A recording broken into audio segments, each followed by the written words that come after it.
Tony Dunn. Ain't nothing to it but to do it, brother. Let's roll. In a world where Carolina Panthers fans have an insatiable thirst for Panthers news and opinions, only one podcast roars ferociously.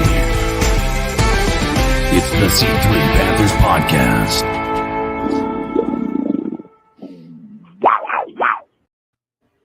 What's the deal, Panther fans? It's the C3 Panthers Podcast brought to you by CarolinaCatChronicles.com, where every Tuesday night we chop up the latest Panthers news and opinions from the fan perspective. I'm Tony Dunn. They call me the Professor, and I'm glad to be here with my homeboys for the longest running Panthers podcast. My wheelman, Cody Lashney. We got a great show tonight. The Panthers training camp. The pads are popping, baby. Pads are popping. Training camp is underway. There is a quarterback battle. There is a left tackle battle. There are battles everywhere if one Matt Rhule is to be believed. Tony Dunn, it's another Tuesday night. You can feel the football in the air, and my body can feel it. I love it. I'm ready for it. And as always, you already know we're going to do it with the very best Panther fans in all of YouTube, Tony. You already know them and love them. It's our man, Adam Sanders, Drew, CJA, J. Prey, Joe Riolano in the building. What's up, Joey? Joey Legend. the Blind Panther, Esquivel, Lynn, Leon Hart, Matt Knows Nothing, Panthers Pickle, Promise Panda, Sideshow Rob, Tim Estes, White Chocolate Espresso, Wide Big Jordan, and 10 Tizzy. Tony Dunn, ain't nothing to it but to do it, brother. Let's roll. Go ahead and strap up the seatbelt like Jaycee Horn does to people. He's off the pup list, and smash the thumbs up button while you're there doing it. Subscribe to the show. You can donate to the show. You can find that information in the show notes. There's ways via Super Chat, via Cash App, or other means. But your support, your calls, your input is the best way to continue to grow this podcast. The number's 252-228-5098. CK in the house. How you doing, my friend? Man, listen, it's one full week of training camp in the books. I can't be happier. We are not very far away from FanFest. We're not very far away from preseason. And you know what? I think we have more to be excited about with preseason than we have in years past. We have the ability. This is probably the only time we're going to see Matt Corral in action over the next, for the next year at least, right? So there's a lot of things to look forward to, and I think we're going to start to see some of these position battles start to separate themselves from one another. And we've already started to see some of that, but right now it's exciting to have some things to talk about because we haven't had the opportunity since Tuesday's show to have this conversation. So a full week of these discussions now, worth of things to discuss, I should say. Yeah, Sam Darnold started with the ones yesterday. Baker Mayfield jumped in there today, and really Baker Mayfield came in here and has breathed life into at least the fan discussion at the very moment, and for a lot of fans, the belief that the quarterback position could be something worthwhile this year. And there are a lot of battles going on. There's been some head-scratching moments among Panther fans of like, why is it that it's not more clear that Baker Mayfield's with the ones and maybe Matt Corral is the number two. There's been some concerns that Matt Corral has just been fading into the background, even though he's doing his best to show you that he doesn't believe that. And then really the talk has been all about that offensive line. And really, if Ekwonu, why he's rolling with the twos, I think we got some good reasons. I know a lot of people are unhappy with the fact that Brady Christianson has just been starting out all the reps with the number ones, but I think there's a reason Matt Rhule's creating this kind of competitive environment. I don't think it's a knock on Ickey or anything to that effect. So we got a lot to talk about tonight. We love y'all's input in the chat. We appreciate it. Where are we going to start with tonight? What are we starting with, Cody, tonight? Yeah, so before we get into all the training camp news, this is something that happened just today that, has Panthers Twitter ablaze. It's something good to talk about. The Panthers released their jersey schedule.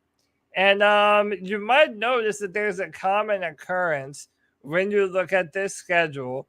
And that's a lot of white Panthers, baby. The Panthers they will not play in black jerseys until November. And the second time that they play the Atlanta Falcons. And a lot of people were like, man, we just introduced the black helmet, and now we're going on this long streak of all white jerseys. Some people are kind of annoyed by this. Some people feel that it's fire. I don't know. But I mean, I'm really of the mindset that, early on in the season, they do it to avoid the sun. But the fact that they're even going into October and they're still wearing the white jerseys, I don't know. I really don't know what to make of this. This is an interesting one, to say the least. Where's the blue at? The second to last game of the year. Yeah, one time. Like, I mean, if anything, it's an overwhelmingly negative response to this. Like, I know that Cody said there's a lot of people that were like, that doesn't really matter. It's fire. I haven't seen that take very much at all. It has been a large majority of the people are saying, like, we're basically wearing away uniforms for 9 straight games, because that's what most people would consider these white uniforms. Like, when people say that they're a fan of the Carolina Panthers, they say they bleed. Yeah, black and blue. Black and blue. Yeah. White ain't in there, bro. White. Yeah. Yeah. And are the Bengals? Somebody was trying to tell me they were going to wear their white uniforms when they played us. So I guess they were just hoping. No, I think everyone was wanting that, because we had the black helmet, and then they have the white specialty helmet that they're pulling out this year. I like them blue uniforms though. Like, that's I mean, I don't dislike the white. I know that you're going to have it in the repertoire and need it. But like, when you just look at this map right here, like, did anybody go, hey, you want to mix it up a little bit more? Like, well, think about it. There's only 4 games where we're in black, and one of them is the color rush with the Falcons. Like, that's irritating. And that's the only one with the black helmet. So what are you going to wear? What are you going to wear? The silver helmet on the other ones? So October 9th, we're at home, and we're wearing white then. The entire month of October, we're wearing white. So we'll be at home October 23rd playing Tampa Bay in white. And, I don't know. This seems like a decision, man. I really don't know what the decision behind this is. I know, and I've said for a while, that the Panthers normally play their first 3 or 4 home games in their white jerseys every year. Sure. And it's partly because it's still hot as Hades here in Charlotte, even at that time of the year. But this is far later than they've ever worn the whites before. Only 4 times with the black, 1 with the blue. And a lot of people are really feeling like the blue is the one that's being the most neglected out of the whole. For sure. Yeah. Like, I can understand, like, the whole, like, we wanted to keep the black on black kind of the special moment. We talked about this a couple of weeks ago when they released it or whatever. It just seems like, man, blue against the Bengals, somewhere in there, right after week 6 would have been cool. So I guess LA is going to come in. They're going to wear their blues against us. I wonder if it's like a way to screw the other team. That's what I'm wondering. I was like, we're trying to overheat them. That, or is there some sort of, like, have they done statistics that show that when your players are facing teams wearing white jerseys, they're more likely to quarterbacks are more likely to throw interceptions? Maybe they've been listening to Tony Dunn, and they just feel like the all white uniforms have the best luck, and they're the ones that we get the most W's in. So therefore, we must wear the white jerseys. I don't know. Yeah, I want to see more blues here. I going back to the Heat thing though. I think for the last few years, which I haven't been since COVID, I haven't been to a game. And like, the question is this year, am I going to go to a game? And some ways, like, I get to use the post game as an excuse to not go to the game, right? Because it's so much work, it's so much expense, it's such a, like, really, it's the next day going to work and stuff like that. People That's the big depend on their problem. therapy sessions after Yeah. Panther football. And then we got to all huddle up in Cody's room beside each other like this and stuff. And it's always nerve. I'm always setting it up at the last second, and stuff. Maybe with StreamYard, it would simplify it because we could do the 2 cams and we wouldn't even have to. You remember when we were doing it different before?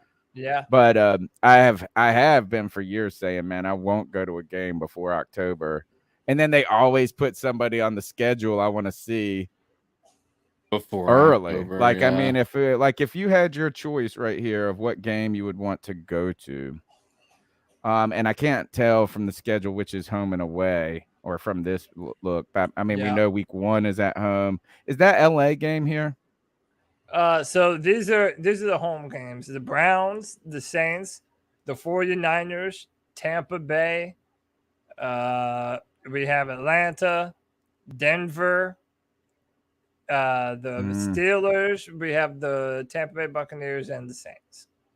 Ooh, so I think my bucket list, did you say the 49ers were up there? Yeah, 49ers. I think I would like the Browns would be a game I would like to go to, obviously, for the storylines that we all know. The 49ers would be an interesting game because I'd love to see how Trey Lance is doing this year and some different things. And, man, the Broncos would be a cool game, as they got that's a matchup right there, like a Russell Wilson revenge. So interesting. I even think week 3 at home against New Orleans, that ought to be a fun one because, last year we beat them early in the season, and that was one of our biggest feathers in our caps. The Saints had been beating us handedly the past few years. That would be a good one too. And it's early, so it'll still be fairly good weather out at the stadium, at least you hope. Are we writing the Saints off too much this year? I have not even thought about them at all. Well, no more Sean Payton. I feel like with them, it all hinges on Jameis Winston. They have a really good team. They have a good offensive line. They have good receivers, good defense. They have everything, but you just don't know what kind of Jameis Winston you're going to get. So well, maybe Alvin Kamara will be suspended then too. Yeah. Oh, and that's another thing we need to mention too. That Browns game, it's looking like there will be no Deshaun Watson. It's looking like he will have a 6-game suspension, according to Sue Robinson, who did the investigating. So it's looking like this nasty secondary that we're going to talk about in a little bit here. They're going to be going up against. I'm having a brain fart. What's the guy's name that they? Jacoby Brissett. Yeah, Jacoby Brissett against the Josh Panthers Rosen defense. Yeah, so now all of a sudden, alopecia. What's his name? Josh Dobbs. Rocket science, baby. I will say this though, and I feel like it was this way last year. The first, 4 or 5 games, man, that could be a favorable set of games for us. And the fact that we're at home most of them, I mean, 4 out of the first 5 weeks of our season, we play in Bank of America Stadium. What an opportunity for us to build up an incredible home field advantage, start to capitalize on the fervor and the excitement around the football team. Man, you have to capitalize on those opportunities. How about this? Let's go ahead and pull up. Let's go to the cat calls real quick. I know the first cat call's on Deshaun Watson, so we might as well just go ahead and mention and talk about that. We'll listen to the call, see what they got to say, and we'll make our little comments about Deshaun Watson and what that means really for the Panthers. Baker Mayfield was asked about it. So let's go ahead and pull that up, Cody, and jump into these cat calls. Sure. Do you want to do the cat calls first? Yeah, just we'll listen to that first call and then we'll talk about it. Yep. All right. What are your thoughts on catcalling? Yeah, it's pretty. You shouldn't do that to somebody. And how did that make you feel? Very uncomfortable. So how do you think catcalling makes the person feel? It feels good, like. Who's that cat sitting in the back corner with his face buried in his nose? Who's that kid that can use one?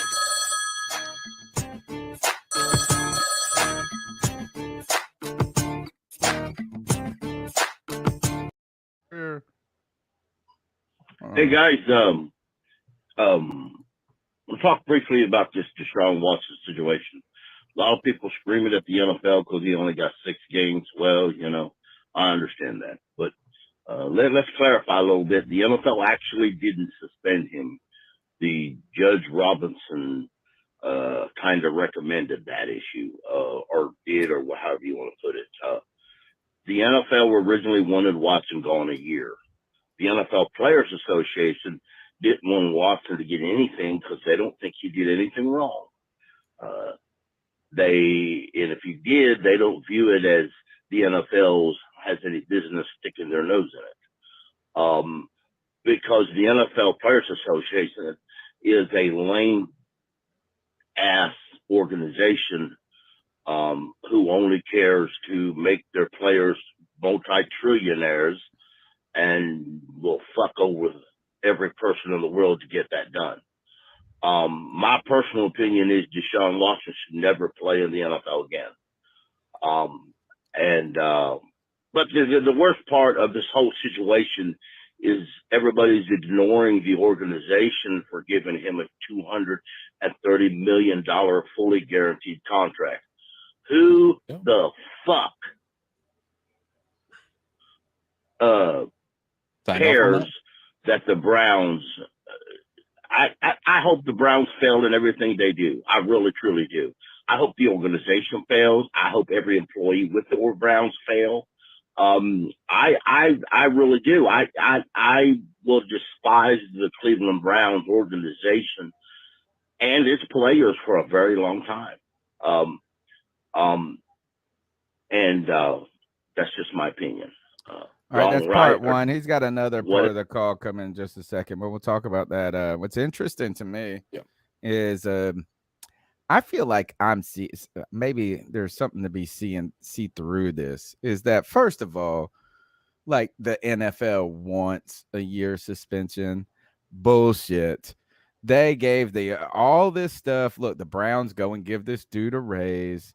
They go out there. Look, the NFLPA is always going to try to recommend, like, not giving up power to the NFL, right? Particularly with punishments, because especially in the past where Roger Goodell has done whatever he's wanted. Like whatever he wanted. Remember with the Greg Hardy stuff, they invented the commissioner's non-exempt list. Like, we had never even heard of that stuff. They were arbitrarily giving out punishments forever. They could have done anything to Watson that they wanted to 8 months ago, in my way. They could have blocked the trade. I think this is all for show. I think the NFL is going to said this is like, let's appoint this woman to do this. We all know that we all want Deshaun Watson to be in the NFL. That's why we let you pay him. That's why we're not finding him any money or blackballing him out of the league in any way. But we want to act like we wanted more. We want to act like we were the tough guys. You got to keep in mind this Sue Robinson involvement is not something that just came up with Deshaun Watson. That was a part of the new CBA. Like, the new CBA was created, and this was a part of the process. Basically, what the CBA wanted was exactly what you had talked about. They wanted to take away all the power, or at least that final executive decision that Roger Goodell had. To have. Yeah, to be able to stop him from being, because most players, I was listening to the Pat McAfee show, and he was talking about the players, like, when in the locker room, they hated Goodell because they felt like everything came back to him. Every fine, like he said, the majority of the shit that you hear on the news is just a dip in the water compared to what actually happens as far as fines and things like that. And so they had created the Sue Robinson involvement to try to circumvent that executive power that Roger Goodell had. Now, the part of this that is interesting is that I think that the NFL truly does not want Deshaun Watson. Right now, you've got to keep in mind, they don't want Deshaun Watson to play for one reason and one reason alone. The Browns the fan base is already torn because there are so many people who just dislike the idea of what they've done. Like, they just do not like the way the organization has gone, with giving away what they gave away and going for Deshaun Watson. And then second is, name another fan base that thinks positively about, as a whole, about Deshaun Watson and the Browns at this point in time. Not a single one. This is not good business for the NFL. It's faux judgment, though, and what I mean by this is Panther Pickle. Like, I understand. I think you have a good claim, right? Like, I mean, I'm not gonna push back on that perspective that the Browns should really kind of be ashamed of themselves, but I'm embarrassed that we weren't more stringent about not wanting, like, being advocate. Is that we were the allure. We wanted the allure of a great quarterback or a young great quarterback is so enticing. But here's the thing, is that this will fade. Did you not see all the people clamoring around trying to get his autograph and stuff? Like, this will fade from the news cycle in 6 months. No one will care. And it's kind of like a fake faux hate. And it shouldn't be. It really shouldn't be. But look, these people don't really give a crap. Yeah, nobody really gives a crap about anything. That's why I didn't even get mad about the Colin Kaepernick. I wanted to jump in on this because, and this is even outside of football. Special powers come with special privileges. And as fucked up as it might be, it is simply the truth. And I mean, look, you already have a bunch of fans that, regardless of whether or not he is innocent or guilty of the things that he is being, accused of, the Browns fans are excited about the player Deshaun Watson. And if you look at all the, Robert Kraft, the owner of the Patriots, he came out against it. And it was very kind of like, what are you talking for? Didn't you have some bad massage parlor stuff going on? So it just goes to show you, man, people in power, they're going to continue to be treated like people in power. So as much as I would, say that there should be a bunch of outrage, I mean, the fact of the matter is every team in the NFC South was in on the Deshaun Watson race once they found out that it wasn't going to be indicted. I mean, the Falcons, the Saints, and the Panthers. And then the Browns were out, and then they swept back into it. So, I mean, this is definitely going to be something that follows Deshaun for the rest of his career. There is no doubt about it. Probably more so than any player that has ever had these types of allegations, like way more than Ben Roethlisberger, in my opinion. And this is something that the Browns, if he doesn't turn out to be the franchise player that they all feel like he was destined to be, then it's going to look terrible. But the messed up vice to that versa is that if Deshaun starts balling out and let's just say they win the Super Bowl, dude, nobody cares. It'll just be another who cares moment in history. Man. I wonder, in comparison to the Greg Hardy story, I think that this is far worse than the Greg Hardy thing. It is. I do too. I know that people lumped the Greg Hardy stuff as like domestic violence against a woman. And I mean, I guess I don't want to butt and qualify, but I guess I am at this point, is that they were doing it's like these people were partying hard, and I don't know how, necessarily, if there was like a habitualness to that type of altercation. It wasn't 66 different women. Right. Like the police got called up to his house every week with him snorting lines of coke. Well, we all knew he was doing blow. Like, I saw a presser where Kraken was doing that. I was like, man, that dude is on blow right now. Right after that game, he had like 4 sacks in. It was crazy. Speaking of punishments too, the Dolphins got smacked today. With they lost a first-round draft pick and a third-round draft pick. And not because somebody, I saw the best tweet was this, is like, thank God the Deshaun Watson hadn't interfered with Tom Brady, because he would have gotten a whole year suspension or something. So did you know only 3 teams have lost a first round, or there have only been 3 instances where a team has lost a first round pick due to like disciplinary action? And all 3 of them involved Tom Brady. Really? Yeah, all 3 of them were. What would they have been? What were the ones? The filming one? The football? The filming, the Flickgate, and now this. Wow. So yeah, the Dolphins, they were trying to get Tom Brady and Sean Payton to be the head coach and the quarterback, and they were even talking about giving Payton's like part of the ownership, I believe, and Tom Brady. Yeah, that's insane, they were trying to get man. Tom Brady ownership and coaching. Like they were trying to be like, and you'll have a job as a coach for life. And it was like some crazy shit that allegedly. Why didn't he take it? Here's because listen, here's the thing. I think he knew he had a place, like he was trying to go to a place that was a contender, and because he had something to prove. Let's be real about it. Tom Brady was not after money at the end of the day. Tom Brady didn't leave the Patriots. Why do you think he signed that bazillion-dollar Fox deal? You don't think he cares about the money? That part, yeah. When he retires, he is. But right now, if that was the case, he wouldn't be working as a playing for the Tampa Bay Buccaneers. If it was all, go ahead. I was just gonna say, but to my point, the fact that this isn't even about the actual issue that I think most of us would say that it should be about, and that is that they were alleged to, or it was alleged that they were tanking, or that he had offered to pay $100,000 per game. The fact that they have evidence that the owner has said that, but they have no evidence to say that he was serious about that, right? Whereas, like, I feel like evidence should be enough to say there's written record showing Brian Flores having said, I will pay you to tank.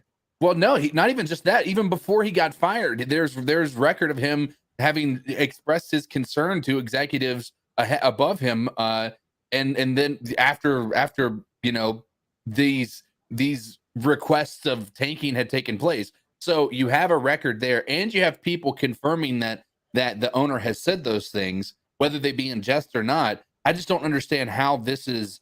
Like, you got to look at, let's talk about Bountygate, right? Like, that was way less, like, that's not nearly as egregious as what you're talking about with the Miami Dolphins. That is talking about the integrity of the game, right? Paying your coach to tank is a huge problem. And the fact that that's not the primary reason for this, they actually exonerated him of that. That's absolutely they said they didn't believe it. They said they didn't believe it, basically. Yep. Hey, real quick, earlier I forgot to call out the super chat that we got, 199. Matt Corral is fire from Scott Yang.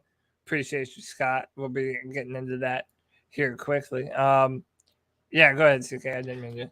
No, yeah. I mean, that was really the gist of it. But the gist of it. But as far as the whole Miami Dolphins thing right now, I'm flabbergasted that it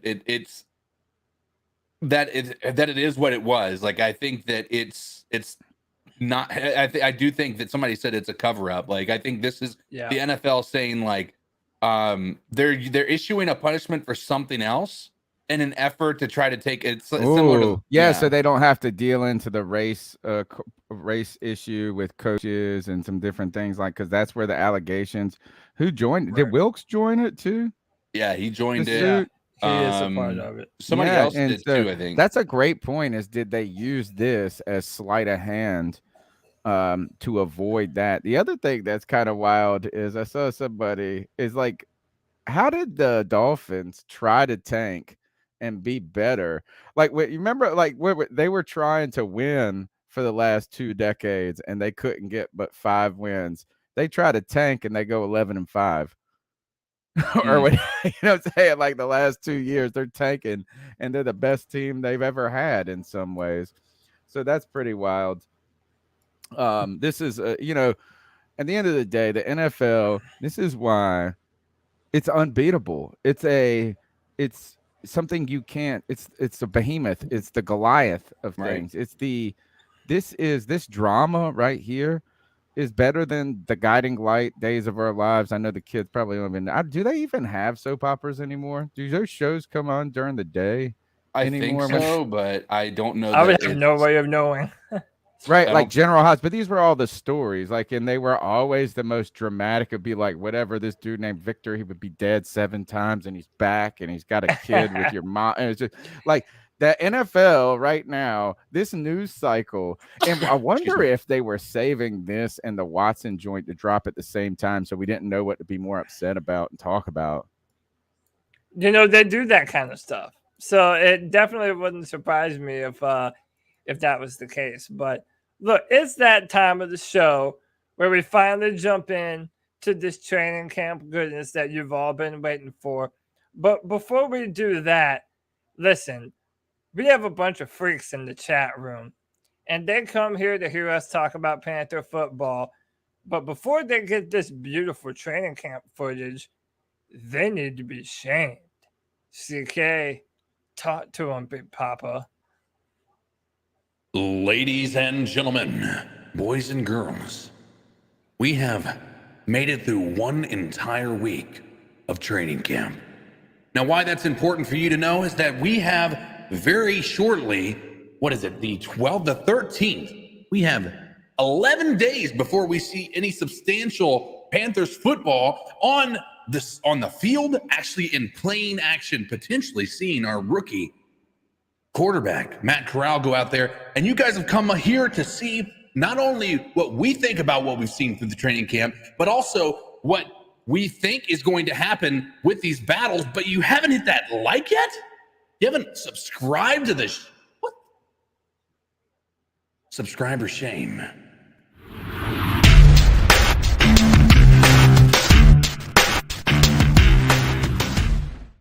Subscriber shame. 196 viewers, man. The show is growing all the time. 59 thumbs up. Come on, y'all. Hit that like, hit that subscribe. We do Panthers content all year round. We are trying to make it to 4,000 subscribers before we're the gonna start do of it. this NFL season. We're we doing are it. so close. You can help us be a part of that. Hit that like, hit that subscribe, hit that notification bell for every single time the C3 Panthers podcast goes live and hits you with this beautiful Panther content. That's Let's all we ask. squeeze in. Let's squeeze in one more, the second part of the cat calls from Panther Pickle real quick, and then we'll jump into the training camp stuff. Hello, all. I have to say this call's about the Panthers actually. Steve Smith made a very valid point on his phone interview with Kyle Bailey that basically we fans need to chill. We really do need to chill. Today is Tuesday, and they are starting their second day in pads, and their sixth day in actual training camp. Because they did 3 days last week, Wednesday, Thursday, and Friday, and Saturday. Today's Monday. Yesterday was 5. Today is 6. Now, that being said, let's understand that that all the folks that were on the roster back in June, including Sam Darnold, actually got the playbook. And Matt Rhule, they actually got the playbook back in June.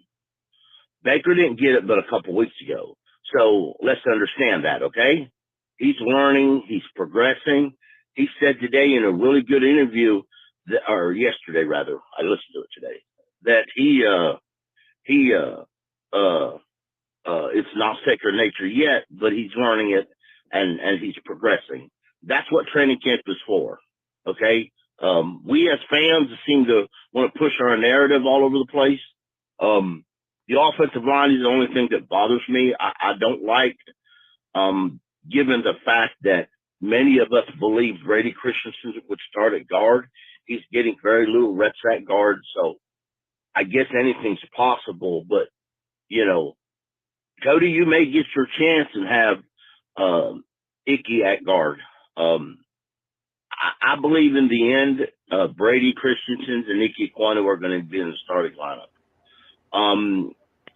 I do not believe that anybody else on the roster could actually handle starting guard this year.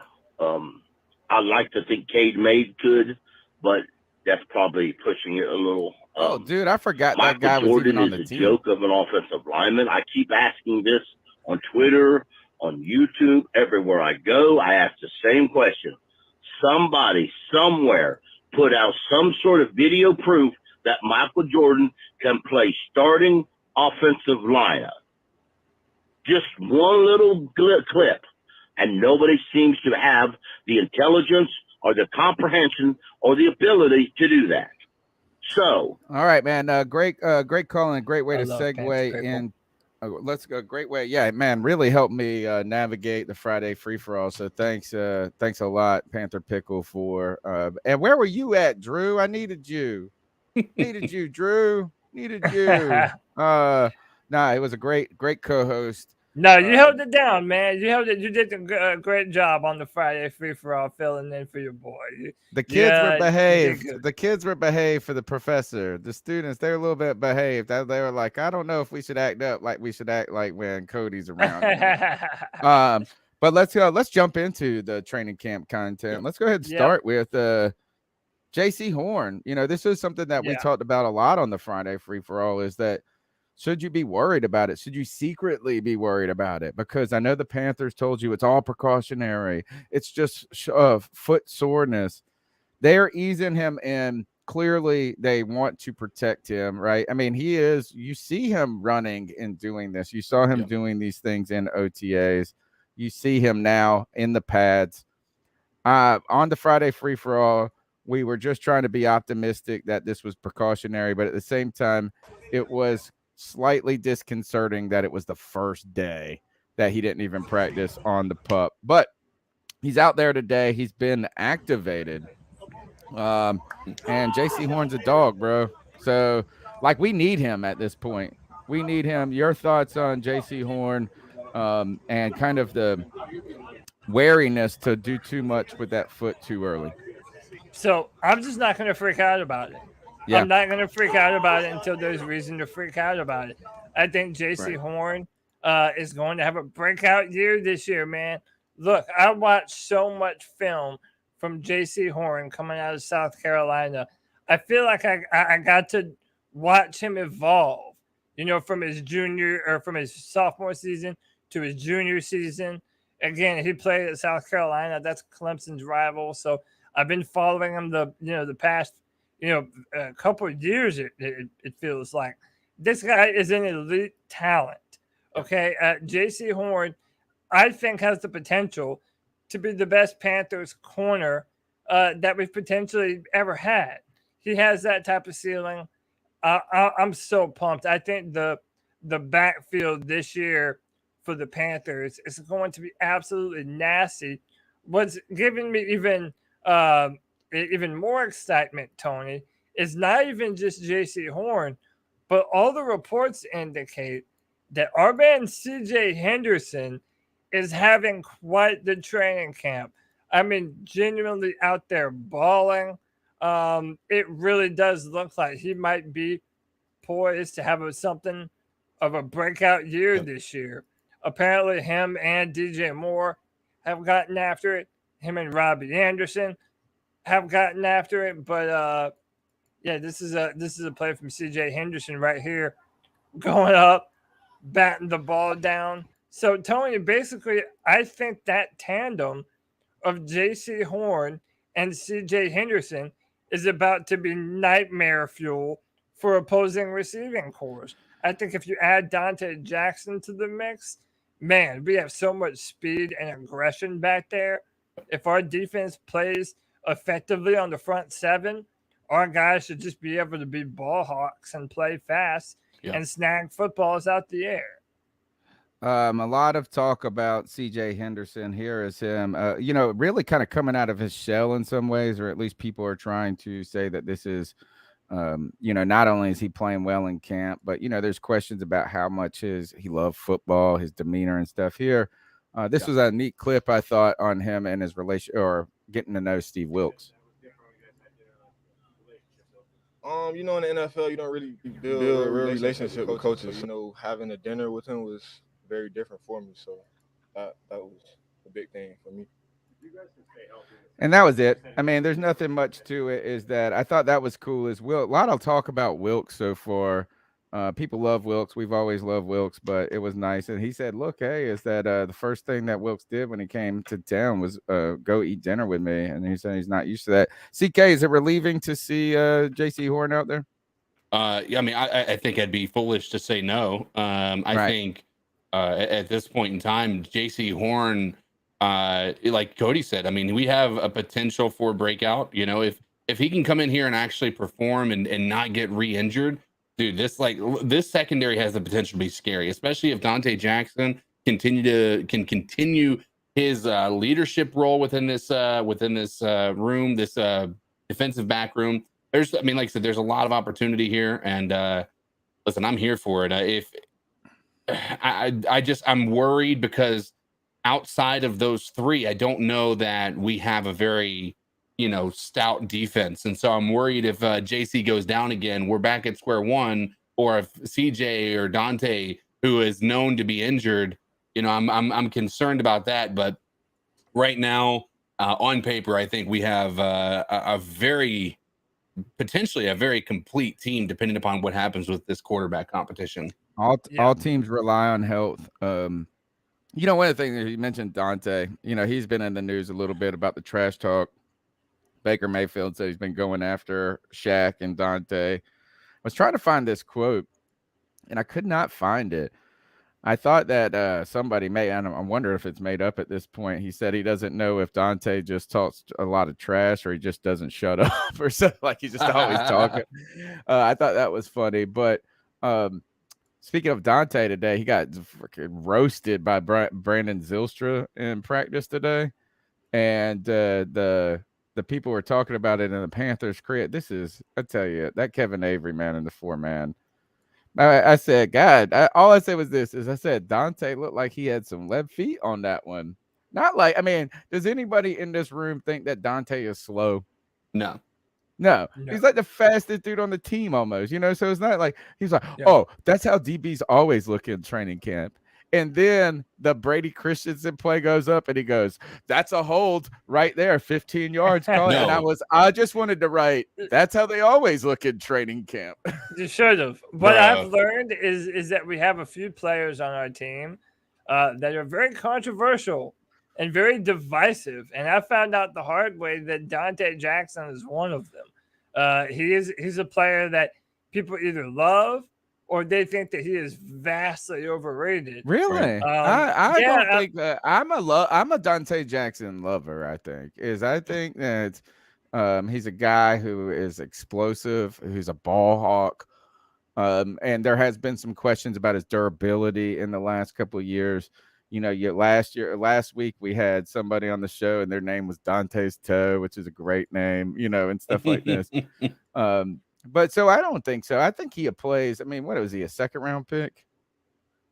I think he's been good. He made a second contract, By the way, this is the best left tackle play I've seen in a while.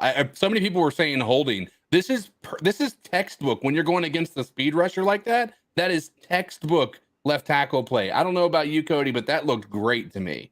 I think it looked great as well. And I wanted to get into this because this has been a big topic of conversation, and it's the left tackle position. You don't think that is that arm around the back? No, it's not. He's pushing. Like, watch this. He's pushing the guy, and then that allows the quarterback to step up in the pocket. When you have a speed rusher like Brian Burns, that is exactly how you play the left tackle position. You can't. If he had longer arms, though. If he had longer arms, but this is my problem. It wouldn't have been a hold. I'm so glad that you brought this up, right? Because now everyone is flipping their lid that Ekwonu is getting left tackle reps on the second team. And this pisses me off too. But it's not because they're not playing him first team reps at left tackle. It's because why not maximize your talent and put Ekwonu at left guard? Like Matt Rhule continues to do this thing where all rookies have to prove themselves. And they have to sit a year, and they have to battle for time. And I'm sorry, man, but it continuously pisses Derek Brown me off didn't. About Derek Matt Brown didn't. Dude, okay, so then let me be more specific because you're right about that. Derek Brown didn't, and neither did Jeremy Chin. and neither did a bunch of other defensive Neither did players. Jaycee But Horn. The Jaycee question Horn, is, right. hold on. The question isn't about. Now I agree, but that would be a valid point. But I don't recall what it was like in training camp for those guys.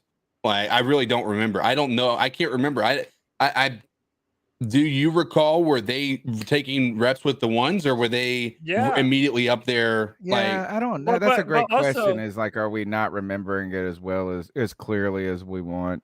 Well, I'm not worried about this Ekwonu thing, but go ahead, Cody.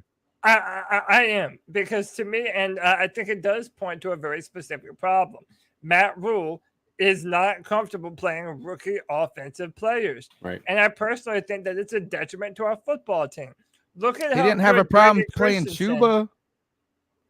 But again, though, it's like when Matt Rhule decides to do it, it is an issue. All last year, we were shouting at the top of our lungs to give Brady Christianson more left tackle reps, and they refused to do it in favor of Cam Irving. Because Brady needs more time. He's going to be a real good football player and blah, blah, blah. And then all this stuff about short arms that from jump, all of us knew was bullshit. And now they're finally giving Brady Christianson left tackle reps. And now you're having Ekwonu on the bench when your first team is out there. If Ekwonu is going to be a part of your offensive line, don't you want them to start to build up that chemistry that takes so long to build on an offensive line? I think that's incredibly important. I don't have a last problem thing, with this. My last thing, I think that Matt Rhule is dicking around too long by choosing to not play our rookies. And ultimately, he's putting us in a position to hurt ourselves down the road. I believe that. And I'll make a point after you, Tony, after you respond to that. I know you had something to say. Well, I just I don't know if I really am going to be too upset on this one. Is that I think maybe that James Campen came in and said, let's see more of this. That could be one thing. Maybe he's leaning a little bit on his expertise and saying maybe you shouldn't be so crazy about this arm thing that you've been. I think that one of the things is that they feel more comfortable that they have guards, right? Is that there's more players on this team that can play guard. So you really want to learn what you have at tackle with these guys and trying to develop them. And then the last is I heard Jim Zoki saying, don't make too much out of this, is that like you wouldn't be surprised if they really are just trying to figure this out and all of a sudden Ikem Ekwonu is running with the ones when we start the season or late in training camp. And then where does Brady play? Because that's well, my fear. you know what? Some people are worried that that's the thing is maybe Brady Christianson turns out to be just a backup swing tackle. And I know that like you don't love that idea, but that pisses me off to the very fiber of my fucking being, dude. And this is why. Because then you're saying that only Brady Christianson can be on the field or only Ikem Ekwonu can be on the field. And dude, to me, that is just dumb as hell.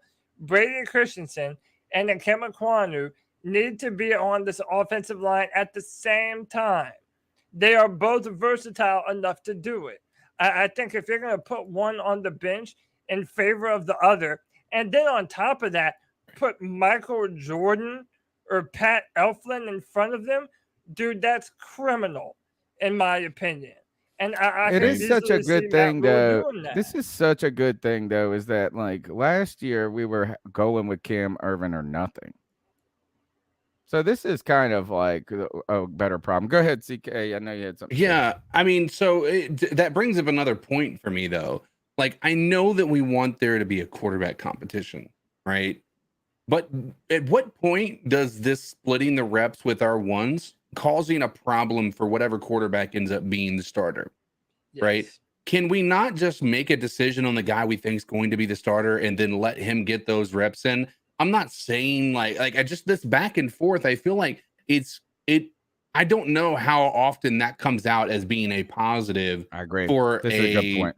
For a quarterback in the long run, right? I wanted there to be a competition to some degree, not necessarily between Baker and Sam Darnold, but like Cody said with Matt Rhule, I wanted him. And honestly, there's a discussion to be had about Matt Corral and the way he looks. I think he is going to be a great quarterback just on what he looks like and some of the throws he's making, some of the ways he's showing up on this team. Do I think it's going to happen this year? Probably not, but I think it is something that will develop into a positive thing. But nonetheless, I feel like, I know we're only a week into training camp, but I think we need to have a decision soon about who you're going with. It cannot continue down this avenue of we're splitting the reps between Sam Darnold and Baker Mayfield, because number one, like how much of that, how often, like let's talk about this. Every single person that's on this offense that has had to interview, what have the reporters' number one questions been about? Baker Mayfield and Sam Darnold, that competition. Right. That has been the number one question they've had to answer. You don't think that shit's a distraction? Do you think? Well, yeah, I got let's go ahead and we'll kind of, again, another controversial thing here is that let's talk about this quarterback issue. Sam Darnold started with the ones. They're doing this flip-floppity thing, as old Cam Newton would say. We flip-floppity on Monday, then we flip-floppity on Tuesday, and then we flip-floppity together on Wednesday. So tomorrow you'll get to see them rotating. And you know, this goes back to a story I put up on CarolinaCatChronicles.com and said the Panthers would be wise to just go ahead and release Sam Darnold. But I'm wondering if this is it truly a competition? Is it easing Baker in there without having to put too much fan pressure on him in a way, and like so it sounds like he's just winning the job or something? And then third is there any effort to hope that Sam Darnold shows anything to maybe you can get some sort of trade bait for like a 6? There's like is at the end of the day, we got like a 4th or 5th round pick for Taylor Heineke. Right. Like right now is, I don't even know. I mean, like what I would say is this: can we trade him for a pick and just take his entire salary? Right. Like, you know what I'm saying? Like, I'll give him to you. You give us a 5th round pick and we'll pay the whole fucking bill. No, there's not a single person on the planet that's going to do that, because he would be a free backup quarterback. But again, that's it wouldn't be free because you're getting rid of a draft pick, right? Like right now, the whole point with the Taylor Heineke, let's talk about that, right? Taylor Heineke didn't have 3 or 4 seasons of being a bottom 2 quarterback in the league, like with no evidence of getting better, right? Sam Darnold hasn't had any evidence that he's getting better as a quarterback. It's just the reality of it. Now, do I think it's possible? Sure. Do I think he's going to be a competent starter in this league? No, I think that he could be a very good backup, but I don't think that part is the part of it, right? You don't trade away assets for a backup, QB that has been proven to be a bottom tier QB that hasn't done anything in this league, but have losing seasons in this league. So I don't think that makes a lot of sense to put. I don't think that there's anybody who's looking at this training camp being like, oh, these guys are incredible. Because the reality is every single quarterback that they're putting, like when they put these highlights on film, are going to be looking incredible in training camp, right? Well, you know who hasn't is Sam Darnold. Cody, they put the pads on. They were trying to talk all last week. It was like Baker Mayfield threw a pick. Oh, there was no, Sam Darnold dealing out there. It was like Sam Darnold checking it down a lot, taking it underneath. They put the pads on. Sam Darnold starts fumbling and just falls off to the side. And Baker Mayfield yesterday and today is taking over, my friend. He's taken over. Yeah, he truly has taken over. This is the clip that set the internet on fire. Baker Mayfield to Robbie Anderson. How funny would it be if those two became best friends this season and Baker Mayfield's preferred target? But yeah, look, this is a bomb by Baker.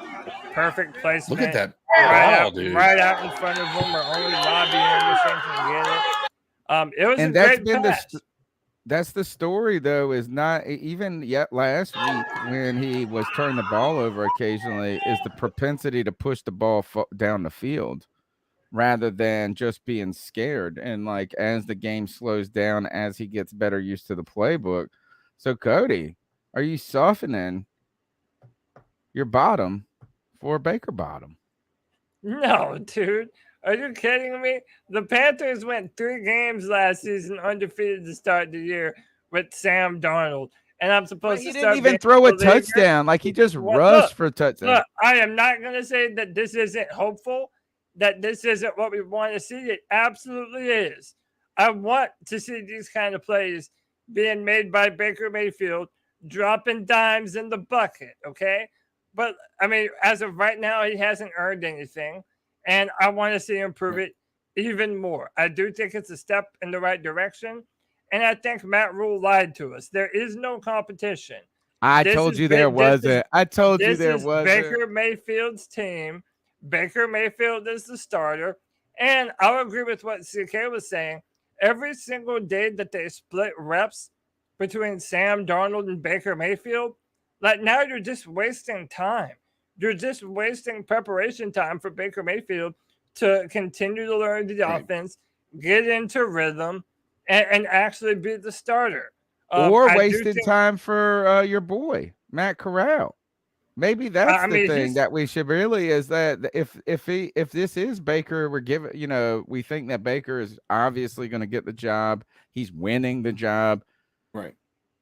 The real point of my story of the Panthers would be wise to cut Sam Darnold was less about Baker Mayfield and more about giving Matt Corral the opportunity to be prepared for the moment if he does get it. Because, like, think about this. If Baker Mayfield, for some reason, broke his leg in week 2, do you really think that you're going to bring in Sam Darnold and he's going to get you 8-9 wins? Nobody really thinks that. Right? So you might as well at that point bring in the young stud and hope that you catch lightning in the bottle and you get to find the future by accident, or not by accident, but quicker than you expected. Sam Darnold's just going to get everybody fired. Yeah.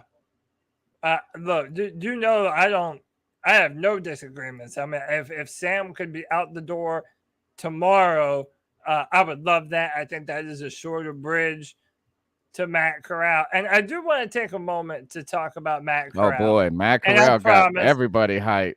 I promise we're not going to move away from Baker. We'll continue to talk Baker. I mean, we're going to be talking Baker all year. But really, this is going to be the most that we're actually going to be able to get to see of Matt Corral. It's the training camp stuff and the preseason stuff. So, dude, hey, us Matt Corral fans, we're going to enjoy this content while we got it. And first, before I start the clip, let's catch up a little bit. Matt Corral has been the first person out to training camp literally every single day. I think the second day, one of the running backs was first, but he was always the first quarterback out on the field. He loves to go out, get his stretches in, and really try and flexing up and loosen up. I love this young man, dude. He's such a badass. I love the energy that he has. But this is the clip that made everybody say, oh, okay, Matt Corral has some placement. Matt Corral has some athleticism. All the quarterbacks were going through these drills, going through the bags, dart to the sideline. Oh, one-handed catch, toss it back, sideline, bucket. Boom, dude. swish. Matt Corral making the fans go crazy, man. Listen, I'm so. He also hit that other net. The like they were just throwing this like 4 times in a row or something, like in the back of the end zone. Look, I gave Matt Corral a ton of praise on the Friday Free for All, Cody, about a lot of that. One of the things is that being the first guy on the practice field doesn't mean everything, and it may not mean anything, but like you can't say that it's the worst decision. You know what I'm saying? Like, it's like, well, let's not fault people for doing the right thing. So he's out there, he's doing that. He goes into that presser the day before camp starts, and he says, I want to win the starting job. Not saying that I will, not trying to big time people or nothing like that, but not saying I'm just going to shrink into the background, and let these guys, and I'm just going to wait for my time.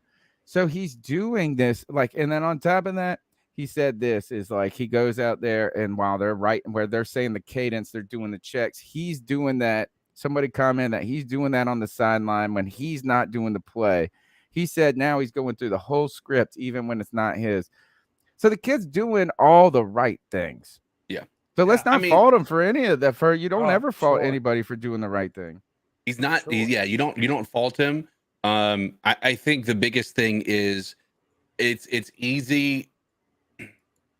It's easy to look the part before you have to be in the part. You know what I mean? Like before, it's easy to look like you're the guy without having to be the guy. I think, he can be the first one out there, but we won't know what he's able to do until he actually is able to get on the field. And he's able to get substantial amount of work in with top tier talent on this team. Right now, he's not going to get that. He's not going to get that this year. It depending upon how this year goes, he may not get that even next year. Right.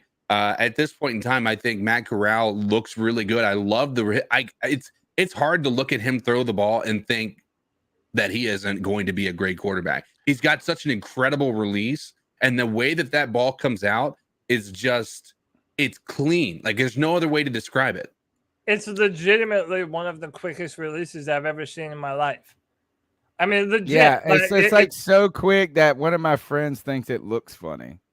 And I was like, no, it's just like so direct. But yeah. No, that's exactly like his he has like a crazy he has like a crazy rookie of the year type throwing motion. For those of you who've never seen that movie, a kid falls on his arm one day and now he has this crazy pitching motion. He plays for the Cubs.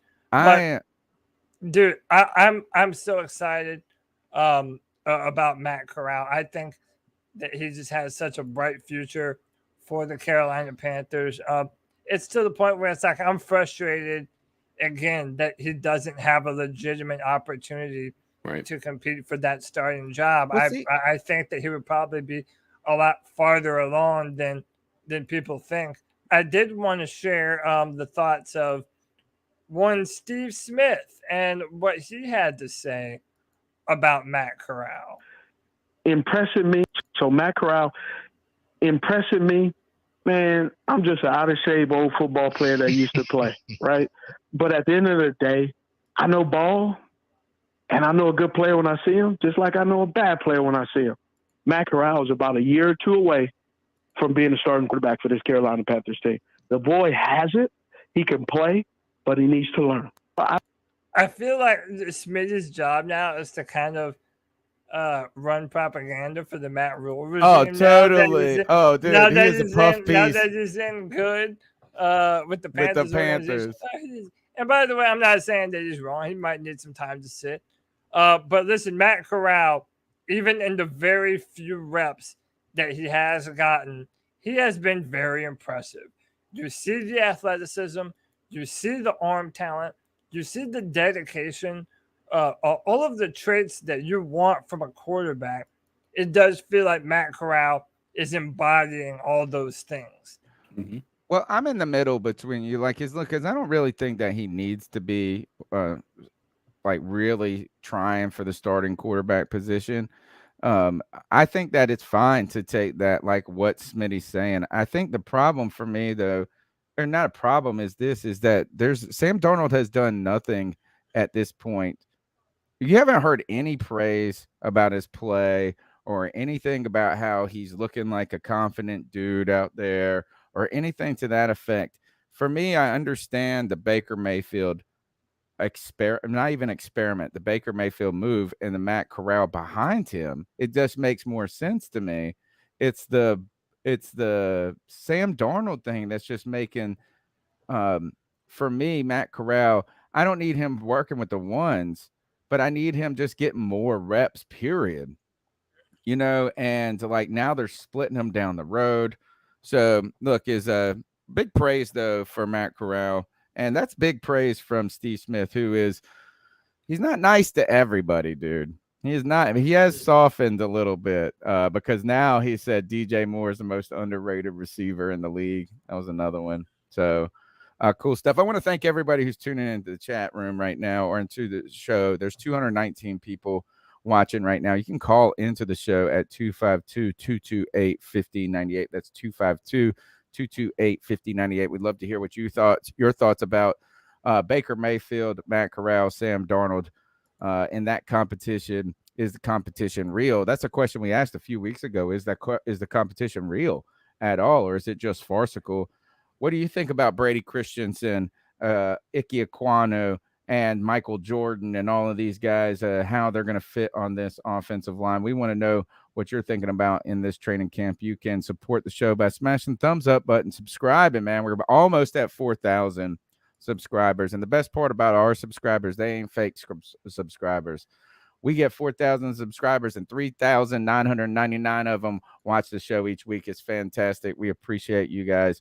Man, it really makes it exciting for me to get up here and talk with you guys about football when we know that there's other people out there who are ready to have that conversation with us. Cody, what's next up on the agenda? I guess it's more Baker. Yeah, I mean, really, I wanted to kind of continue the discussion about Baker Mayfield. He has started to look better in training camp. Again, he had some early on in practice. He had some throws that were a little bit inerrant. Again, he's very new to this football team. And we understand that. We know that. But now it does kind of seem like it is starting to pick up a rhythm. And something else that I will admit that I do like about the training camps now that Baker is a part of them is the trash talk is back. Mm-hmm. I feel like this was a staple of Panthers training camp back in the day with Thomas Davis and Cam Newton and Josh Norman. And that was a big part of it. And I feel like that is now starting to come back now that we do have Baker Mayfield. He was asked about targeting Dante Jackson and Shaq Thompson by texting them and just the trash talk in general. This is what Baker had to say. Straight for the head. You don't pick out the weak links. You go straight for the head. We'll see. So Baker likes to play the mind games, man. He likes to talk to the defense. He loves to get in their head. Look, I understand why people really like this guy.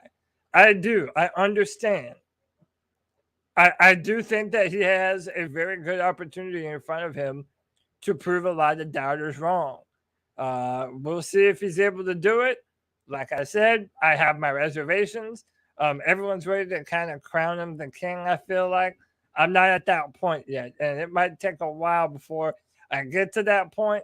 But I'll say this, Baker Mayfield is moving in the right direction, and he is certainly providing that bravado, that oomph that I feel like the Panthers definitely didn't have with Sam Darnold as their quarterback. Are you ready to soften your number, Cody?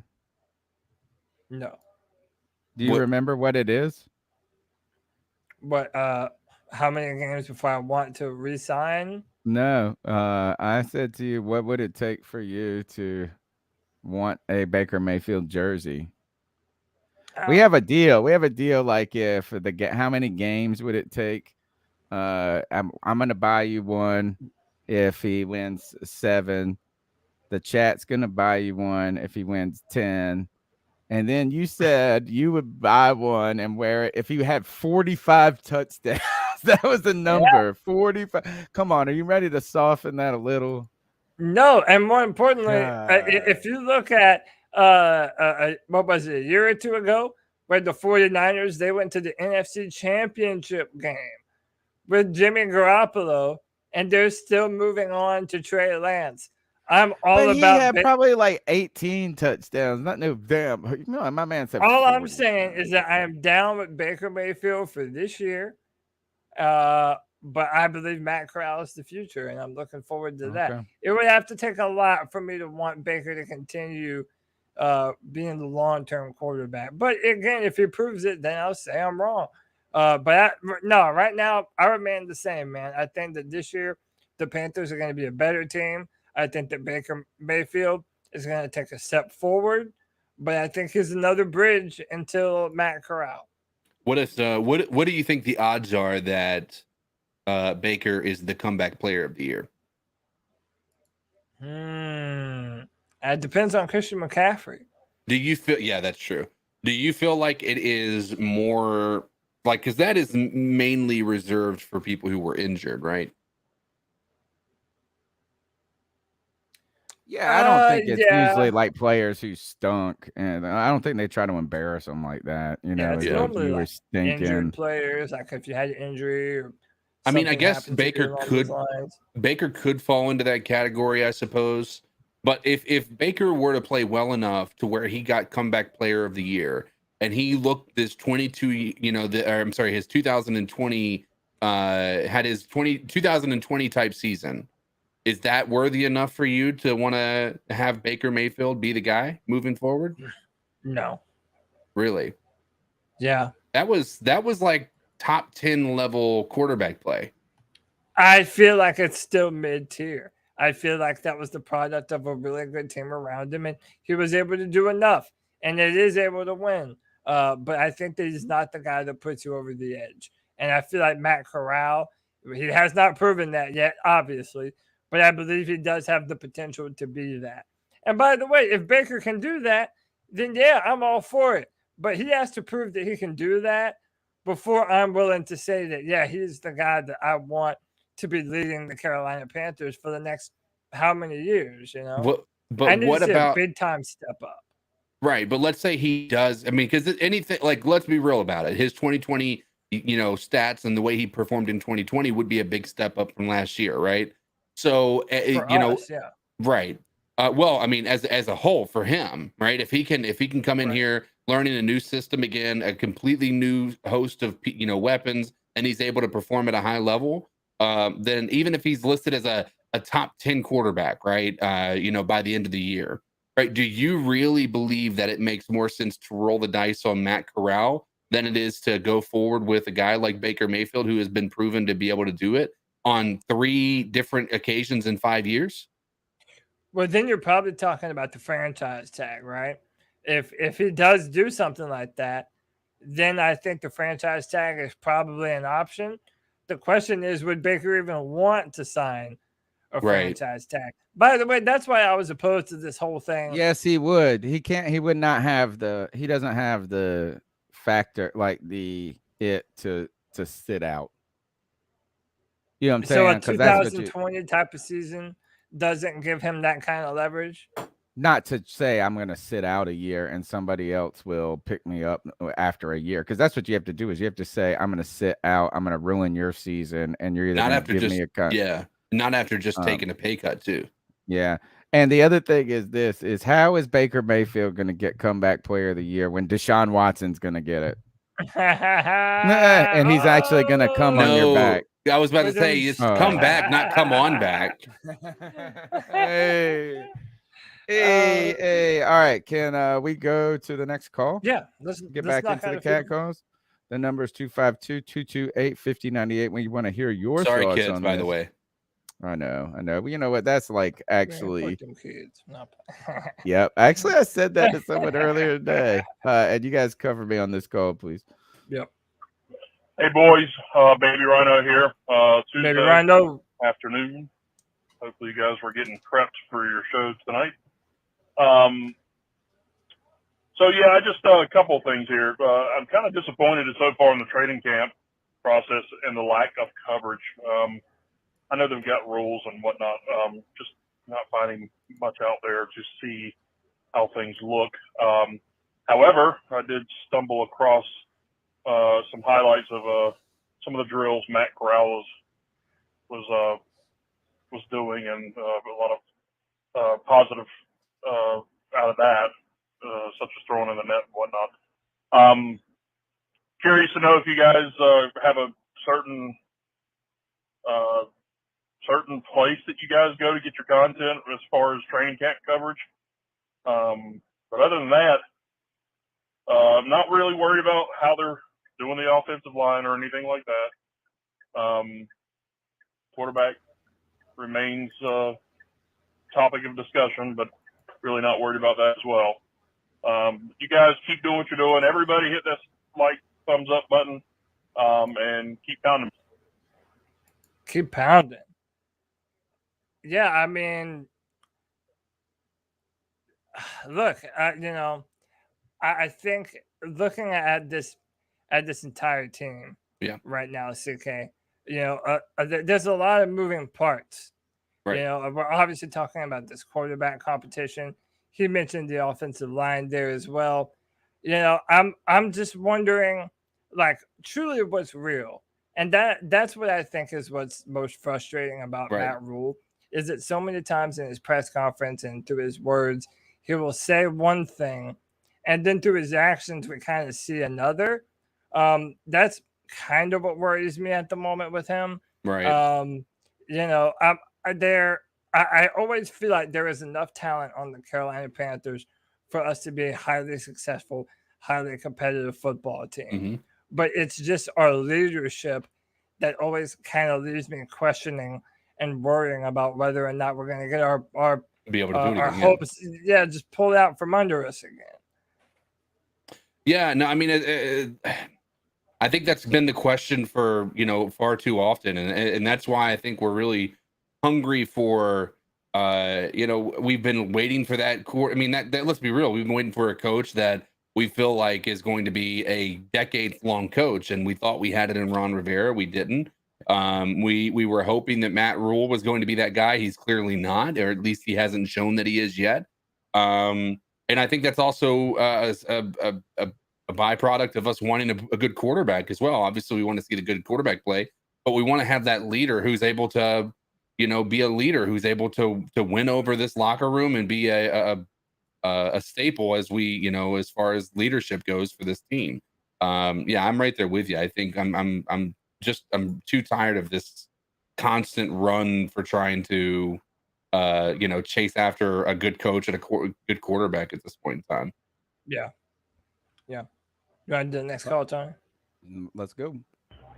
What's going on, y'all, Panther family? It's your boy Jay Leg coming to you from Honolulu on vacation, Charlotte native. Wow. Just wanted to get y'all's ideas on how y'all felt with Baker Mayfield showing out. The first day Tepper shows up for practice. And I wanted to see how y'all felt about how much pull Tepper has in this quarterback competition. Does he solely leave it up to Matt Rhule and the coaches?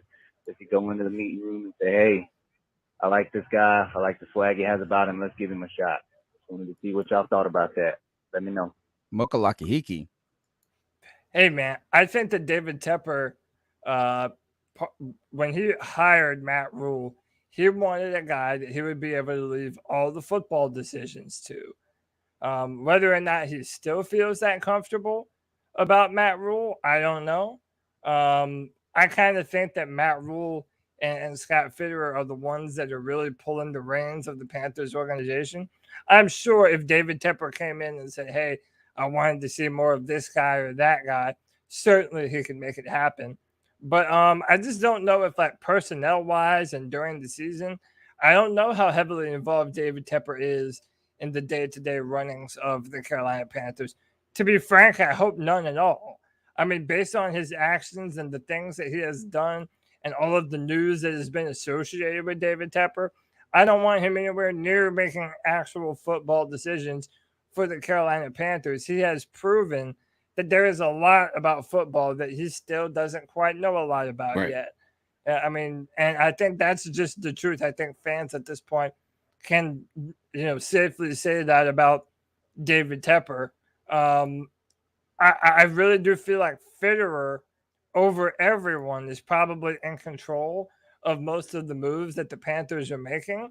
And I think Matt Rhule is okay with dispersing all of the tasks to basically his commander generals, guys like James Campen on the O-line, Ben McAdoo for our offense, Phil Snow for the defense, and just kind of being the guy to pick up the pieces and, take the credit for it, I guess. I don't know. I really don't feel like the fingerprint for Matt Rhule is quite as big this year as it was even the last 2 years. I agree.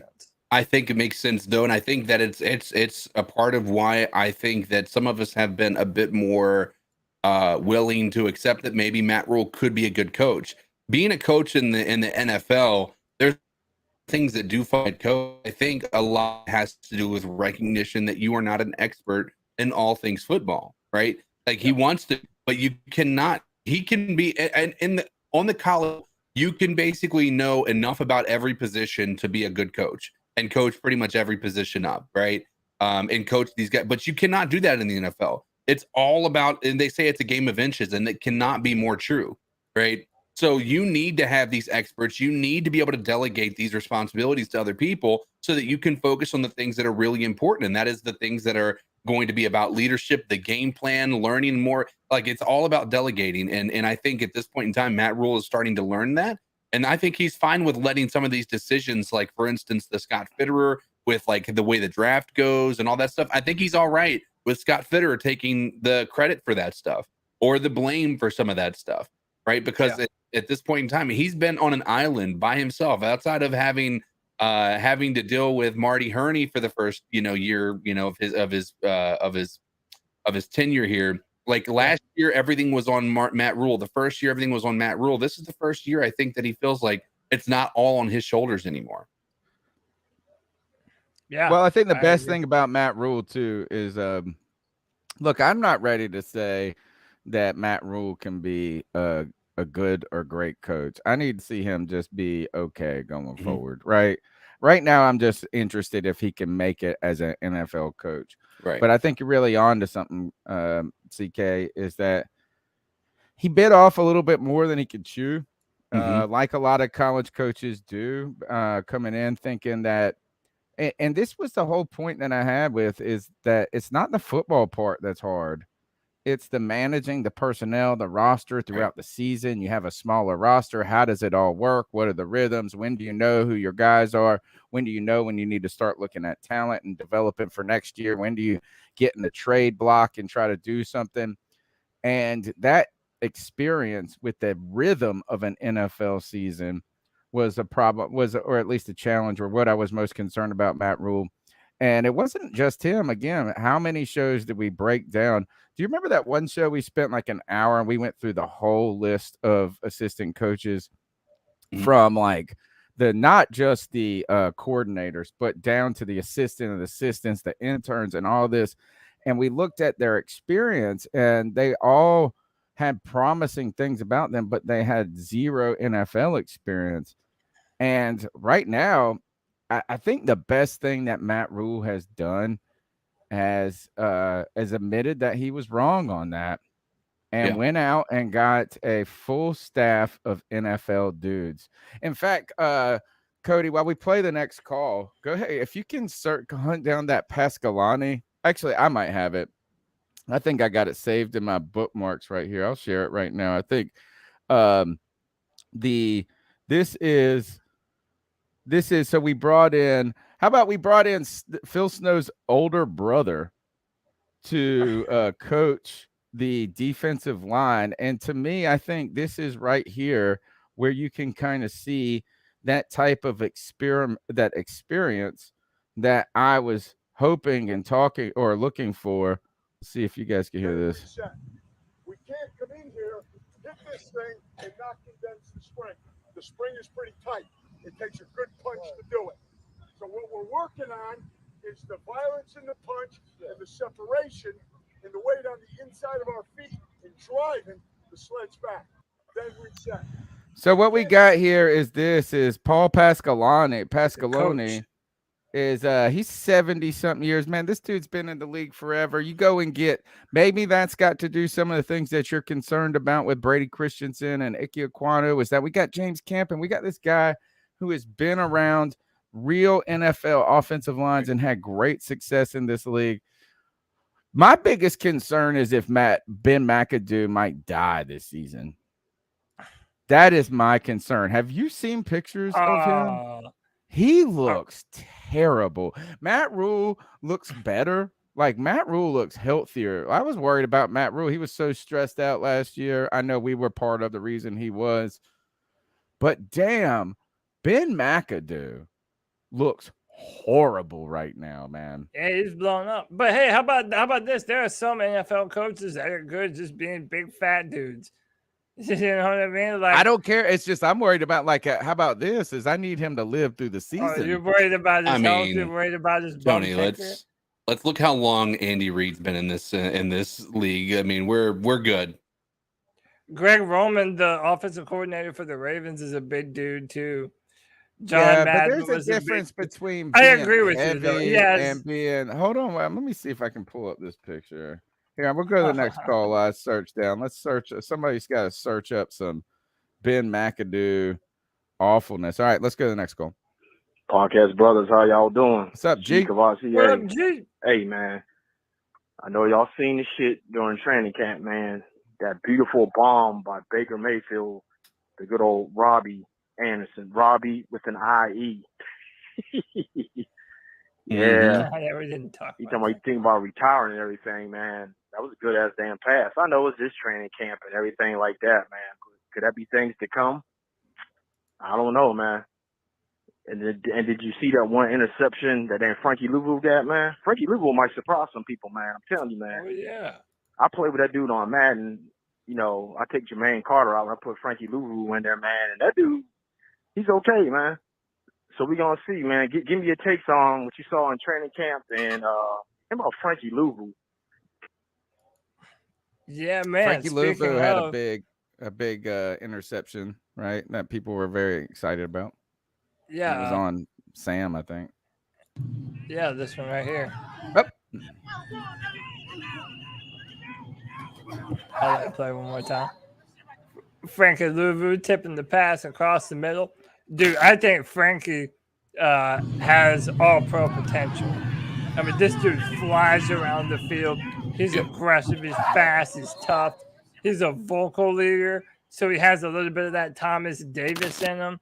And, you know, I'm not even saying we replace our boy Luke's chant in the chat room or in the stadium, rather, but I'm telling you, it's easier to chant Louvu than it is any other linebacker's name on our roster.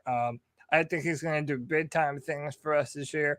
And I think that our coaches look at Brandon Smith on our team, and they think about him as a very similar kind of player to Frankie Louvu, an aggressive kind of outside but I linebacker. think he's bigger. I think he's going to be bigger and more traditional, super fast. But I think pretty big dude too. I don't think so. I think he's undersized. Frankie's like 6'3", 245 or something like that. Oh, is that because they always want to put him on the D line, like some weird. Yeah. Remember, he's going to be our discount Hassan Reddick this year.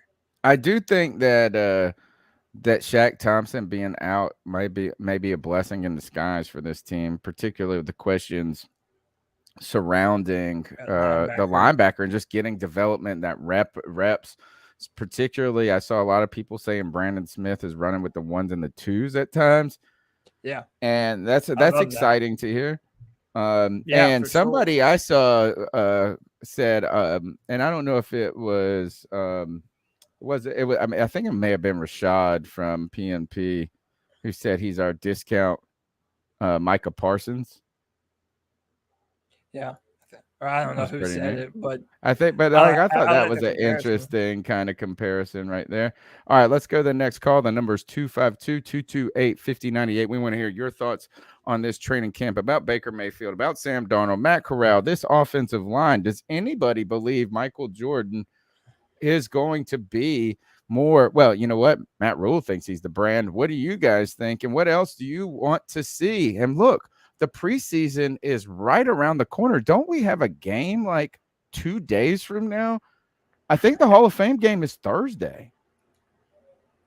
I believe so, yeah. 2 days from now, we get to see the Jaguars and the Raiders and Trevor Lawrence and versus he's not going to play probably. All right. Numbers 252-228-5098. Let's go to the next call. What is up, everybody? So, Nick. Figured I'd call in real quick. One guy who we haven't spoken a lot about in the off season, especially since training camp has started, but we've all shown worry and concern about him, is CJ Henderson. Now, I don't think he's going to be elite like Jaycee Horn very well could be and should be. But he is shown out in practice. You know, there have been a lot of good things that have been said about him. So I think he might be somebody to watch this season, especially if JC's foot starts giving him issues throughout the season, which I really hope. But hey, guys, see you all Friday. Keep on. Keep pounding. I mean, look, I have CJ Henderson up on the screen right here. And this was him versus Robbie Anderson. But apparently, he was doing this to DJ Moore as well. And this is another thing that we have to remember, guys. CJ Henderson was a top 10 pick or a top 15 pick. I mean, he was up there. This guy was one of the very better players in the draft that he came out in. Listen, out of all the college film that I watched, when I was watching Jamar Chase for LSU, there was not a single cornerback in all of college football who gave Jamar Chase as much problems as CJ Henderson did at Florida. This dude is a legitimate baller. And you know what, Tony? I think that he's just a misunderstood dude. I agree. He doesn't have your typical A-type personality. He's kind of quirky on his own. Yep. He's into some other things besides football. But what no one can do is deny his athletic gifts and his physical talents and what he's capable of doing. And let me tell you, if he turns out to be the shutdown corner that he might end up turning into, that trade that we made for CJ Henderson, man, that's making Fitterer looking better and better day by day. Steal. I'll tell you what. Sure. I tell you who misunderstood him was Urban Meyer. Yeah. Imagine, you know, is that his personality right away? Is Urban Meyer probably bullied him from day one? Just straight up, like, what, you gonna cry, CJ? You ain't got nothing to say? Your shoulder hurt? I mean, just Urban Probably Meyer. a terrible. No wonder he wanted out of that place. Urban Meyer might be like genuinely the biggest douchebag ever. Oh, yeah. I think there's very little argument for that at this point. Man, good God. And a lot of people were saying if that's what he did as an NFL head coach, imagine what he was able to do as a college head coach. While he's a god at Ohio State or he's wherever, won championships. Florida. He's the head of the program. Anything he says goes. They're students. He's like going into a recruit's house and like hitting on their little. He's definitely fucking co-eds. Oh, for sure. I saw a funny thing is somebody said, what would you think if a college coach came and recruited you and then took a deuce in your bathroom? I just was like, oh, excuse me, I gotta hold on a second. Urban Meyer would be that guy. Let's go to the next call. 252-228-5098. What's up, Q3? Noah here. And it's crazy. I thought he was actually gonna get more than that. I think he deserved more than 6 games. Deshaun Watson, I mean, crazy. But I think he should have got really. I would have said 10. Nah, yeah, 10. But yeah, for what he did. But I mean, you don't want to pay somebody $200 million for them to not play game, So our schedule kind of hard. It's hard, we got the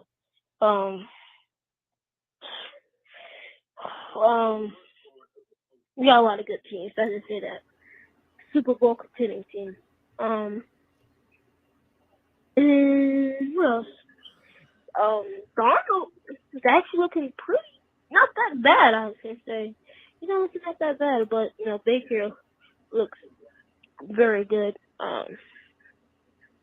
I mean, I don't know if I can play that one video where Matt Rhule, he it was like a drill and they had to make the football in a target.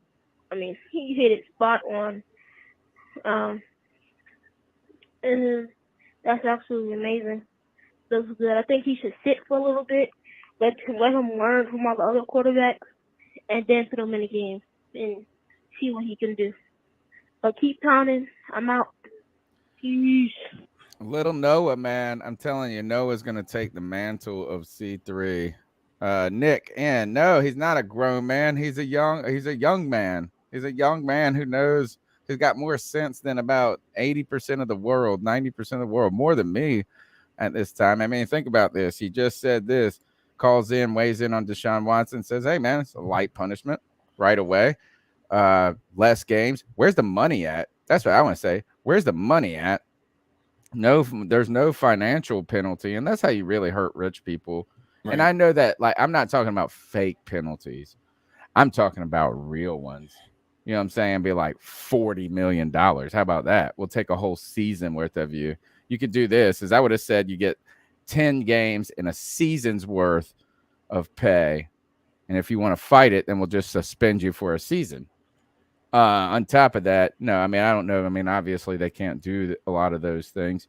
And then he comes out there and look, his little man, Matt Corral here is, again, did all the right things. I know these are just drills putting in the basket, but the accuracy is a cool thing, right? And that was actually one of the things that people celebrated about Matt Corral, right? Is that he's an accurate, maybe not had to do a ton with going through reads, but was fast, like quick decision making, quick release, and accurate with the ball.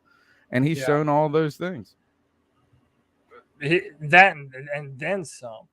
I mean, again, I've been such a fan of Matt Corral ever since we drafted him. You know, I've done some more deep dives on his film. I just think that he has something special about him. I hope I'm right. I wanted to show real quick. Earlier, I mentioned that he has, like, legit one of the craziest throwing motions that I've ever seen. And, like, just look at how compact and how tight the throwing motion is. It's like, dude, like, the way the ball comes out of his hands, the way that he can rotate his hips and just zip that ball out. You can see the speed of the ball leaving his hand, too. I mean, the guy has legit He just brings talent. it straight up to his ear, right to his ear. Boom. Yeah, the dude has one of the craziest throwing motions that I've ever seen. He's not a very big dude, but he's still able to generate a ton of power, a ton of torque. I think the sky is the limit for this guy. I can't wait to see what he becomes, man. All right, next call. Hey guys, there's been a lot of talk about the secondary, the improved offensive line, and the weapons and the hype around Baker Mayfield. I want to get y'all's thoughts about our front seven, though. One of our glaring weaknesses last year was our ability to stop the run, and it feels like we might have gotten worse per se. I just wanted to get your thoughts on that, because it seems like no one's really talking about our front seven during training camp. Just been a lot of concentration on our secondary and offensive line. Thanks, guys, for all you do. Ben, thanks for the call, and a great question, and one that we really not only need to talk about, need to be looking at. I think one of the reasons that we're not talking about the offensive and defensive lines, not just us, but the Panthers and things like that, the media, is because this is the second day in pads, and I think it's probably you're as a defensive player, you are putting your hands, you're tying one arm behind your back, basically. Or offensive lineman, defensive lineman, if you're not playing in pads, right? I mean, we heard Ickey say he was going to be a different man in pads than he is without. So I think that's one question or one thing right there. But we're 2 days in. We haven't heard a ton. I think they're holding these guys back a lot in some ways. Like, right, it's like it's all stacked towards a finesse game in training camp. But my last thing is that there was a scare moment today. You've heard names across the league. ACL's going down. Tim Patrick is out for the season for the Broncos. I saw a guy from the Rams is out. Tristan Riffs got hurt today. They're trying to downplay that injury, but for the Carolina Panthers, a scary moment. YGM goes down. Some people are speculating that it was just cramping, which that definitely is about to happen in Spartanburg. Now they put the pads on. Doesn't sound like it's serious. I haven't heard anything else about it, but YGM is that's the question mark about when we talk about this front four. Is Matt right now? I think we're depending on it to actually work the way it was designed. Brian Burns being a great pass rusher, Derek Brown stepping in as that run stuffer, a guy who is in his third year, who has played well. I know people like to dump on him and different things, but I mean, he's been there. He's been available. He's played all the games. Matt Ioannidis, they bring in. They're expecting him to work. That's the guy I think that really has to work. Maybe not has to work because there might be some depth behind him when it comes to, and I know I always get their names mixed up. There's Big Snack Phil Hoskins. I think I got it right that time. And then there's Davion Nixon. But you're really looking over to that other side with YGM and Marquise Haynes really holding it down. YGM, we're interested in it. Like if he could step forward this year, that would be a giant thing for this team. But Cody, I just have a theory that unless you're the most elite of elite defensive ends, it's year 3 that you come into your own. So I'm not holding my breath necessarily, even though I was holding my breath today when I heard that he got hurt. Yeah, but I mean, not everyone follows the same trajectory, and I try not to judge guys based off of what other men who came before them couldn't do. I'd like to give them a fresh slate. I think this guy has been working for the past 2 years to prove himself and get an opportunity to continue to prove himself. And this is a big year for YGM. And the fact that the Panthers didn't sign Carlos Dunlap even more makes it on him and guys like, Marquise Haynes to be able to step in that role and fill in. Because as of right now, that right side of the defensive line, it doesn't look as good this year as it did last year. Right. When Hassan Reddick is no longer on the team and he accounts for a large, portion of your sack production, it's hard to say that we're just going to be able to replicate that. I'm hoping that with Corey Littleton and now you have Brandon Smith getting some reps with the 1s and 2s, if our defensive front seven, specifically at the linebacker position, can take a step forward this year, I'm hoping or even play to the level of they did last year, to be honestly. Yeah, I mean, even if we're not quite as beefy and as bulky and strong on the right side of that line, if they can cut off the edge and really, hold up against the run and stop things bouncing from the outside and play downhill, yeah, I think our front seven ought to be nightmare fuel this year. But to me, the biggest thing that I'm waiting for is for Brian Burns to have his superstar year. And Brian Burns has been really good. And he was, he played his best football last year. But we need to see him take another step forward. I mean, that guy could have had 15 or 16 sacks last year if he would just had a better ability to wrap up and finish on some of those sacks. Hopefully, if he does that this year, then Brian Burns, we're saying Hassan who? But Brian Burns might be the only pass rusher that we need coming off the edge and someone adequate on the opposite side. Do you think that Dunlap not signing him, you heard some things and some questions about like the meeting went well. It didn't sound like the money was the issue. Some people suggested that he wanted more assurances that he was going to get playing time. One of the things that this Matt Rhule era has brought in has been the young, fast defense. And I wonder if that Rhule and them are just like more interested in having younger players than they are in having Dunlap. I mean, I wonder if that is like, yes, you do bring that to us, but we want to stay young and fast. Yeah, I mean, I don't know that Dunlap was slow. I just think but he's 33 or something like that. What I'm I'm not saying slow. It's just I think Dunlap chose a Super Bowl contender over us. Yeah. That's what I think. Okay. All right. Next call. Hello. I would like to address the true quarterback controversy in Carolina. and asking the question, which quarterback is the most attractive? Thank you. Goodbye. The most attractive, it's got to be Matt Corral right Yeah, now. dude, Matt Corral. That's how you tired, boy. Let's go. And he has that mix. He's Mexican and Italian. Man, you know he could make some damn good food. Come on, now it's in his blood. This Got guy that has it olive. all, man. Just give that, that's what we do. And That's you what know we what I do. thought? And I think you would agree with this, Tony. He needs to let his hair drop. Doesn't No, he? no, Yeah, keep what it you clean, mean, boy, right no? now. No, dude, let the hair drop. Become the Rico Suave. Dude, that he'd be like Samson. His power would be in his hair, man. That would be the best. Matt Corral As needs to people grow that have out great his hair, I understand, but right now, I could not imagine putting a helmet on with the long hair and all of that. It would drive me nutso.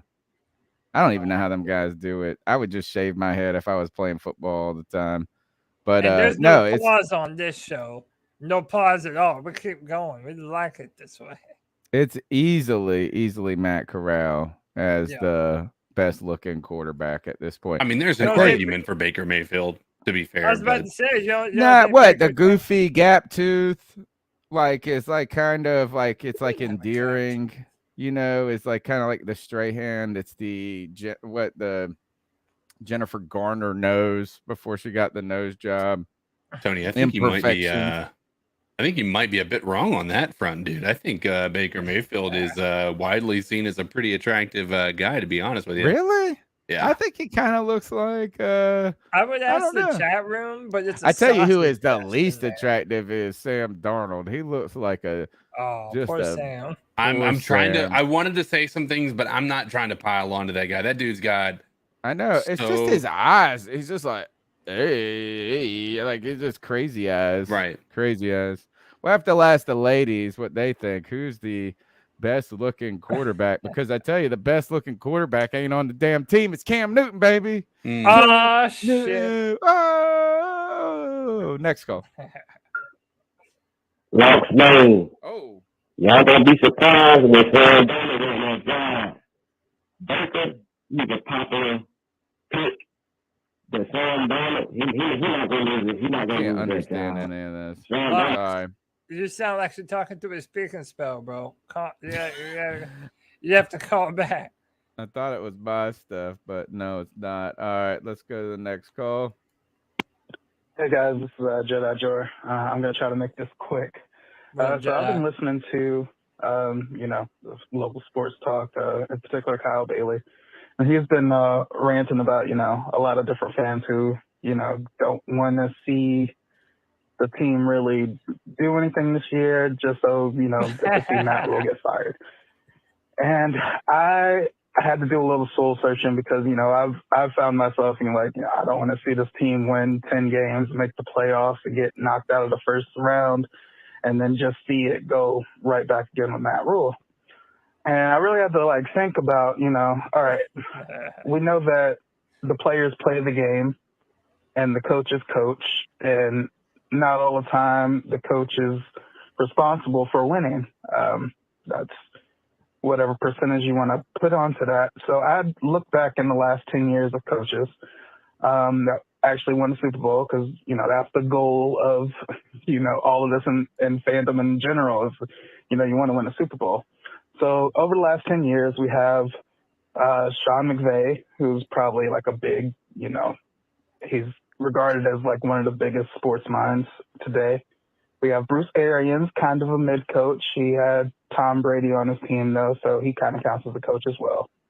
Then you get Bill Belichick, Andy Reid, Bill Belichick a couple of times. I had to go back to 2017. We had Doug Henderson, who you can say is kind of a mid coach. And then, of course, 2015, Gary Kubiak. Gary Kubiak had to be the least successful coach that I could think of that won a Super Bowl. Probably in even the last 20 years. I just did the last 10 years. But I don't know. I thought that was interesting. It's the dog days of summer. We're trying to get content out here. What is the worst coach that's won a Super Bowl. You know, we always get involved in this conversation as the mid-level quarterback, right? You think of Flacco, you think of basically every Baltimore Raven quarterback that's won at Trent Dilfer. Think of who was the guy for there's Nick Foles. There is who's the guy that under Gruden for Tampa Bay? Gannon or something. Yeah, Rich Gannon. I wonder how if about John Gruden? Is John? That's what I was just going to ask. Is he a good coach? Well, I mean, I don't think he got traded. Do you remember he got traded from? Well, you weren't even, but he got traded from the Raiders to the Bucks. Tampa Bay Buccaneers. Yeah, I know. And then he took over like a super squad built by Tony Dungy. Yeah. And I mean, he just had a great. I wonder who the worst. Right now, it's got to be Gary Kubiak so far. Yeah, probably Gary Kubiak, at least in the time that I've been like super watching football. I don't know. I'll tell you what. Yeah, hit us up. Who's the worst coach to win a Super Bowl? And look, and I think this is what some people were using to make the case for Matt Rhule.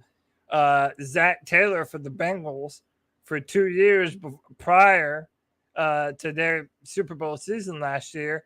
They also did not look good at all. They had worse records than the Panthers did, and with Matt Rhule the past 2 years. So, you know, I think that maybe if he would have won, he would have been in that conversation too. But I don't know, man. I think really time will kind of tell what kind of coach you are. You know, just recently, Tim Estes put Doug Peterson, and he's only one. That's who he meant in the call. He said Henderson, but that's who he meant was in 2017. Yeah, and maybe Doug Peterson is the answer. I don't think so. I think he's been a very good coach in a very short window. He was coaching high school, and then goes and wins a Super Bowl. We'll see what he does with Jacksonville. Trevor Lawrence might surprise some people this year, man. Apparently, he's looking really good in training camp, man. I'm just saying. Well, man, I feel like the Eagles threw Peterson under the bus too quick. Maybe I'm wrong. We'll see what he does with the Jags. I always thought his squad worked very well with the Eagles, but maybe I'm wrong. Who else? I'm trying to think of anybody else that would be a good example. All right, the number's 252-228-5098. Hey guys, it's the growl that makes him howl, aka Joey the Blind Panther.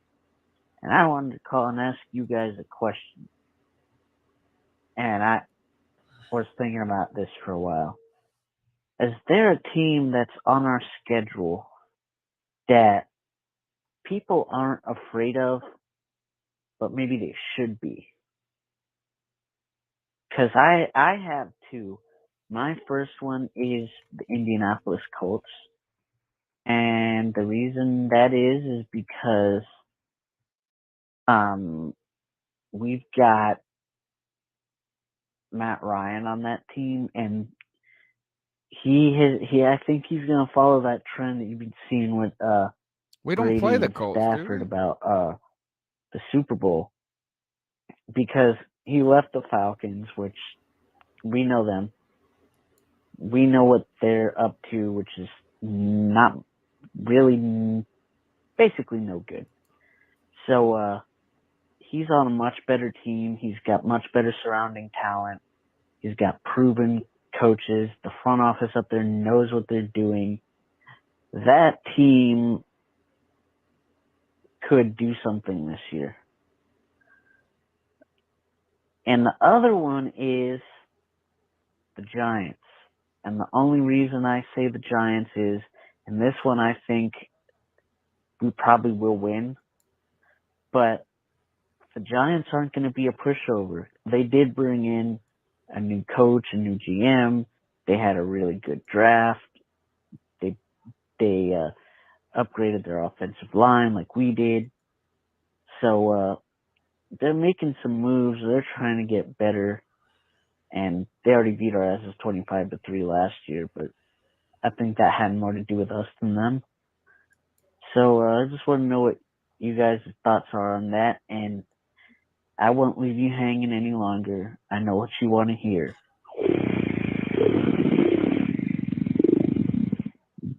Wow. It gets better every week. It does. Braille. Like, Once I mean, you I do feel it like so he's just many times, you practicing. master it. We don't play the Colts.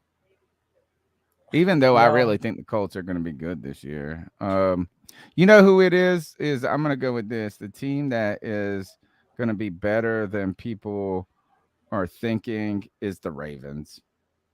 And not because people are, like they're just going to say there's no talent on offense. They had so many injuries last year, and Lamar Jackson is going to be, he is Lamar. He's really good, and people don't think he's really good anymore because it's been 1 year removed from him being MVP or something like that. And Jimbo Harbaugh is a great coach.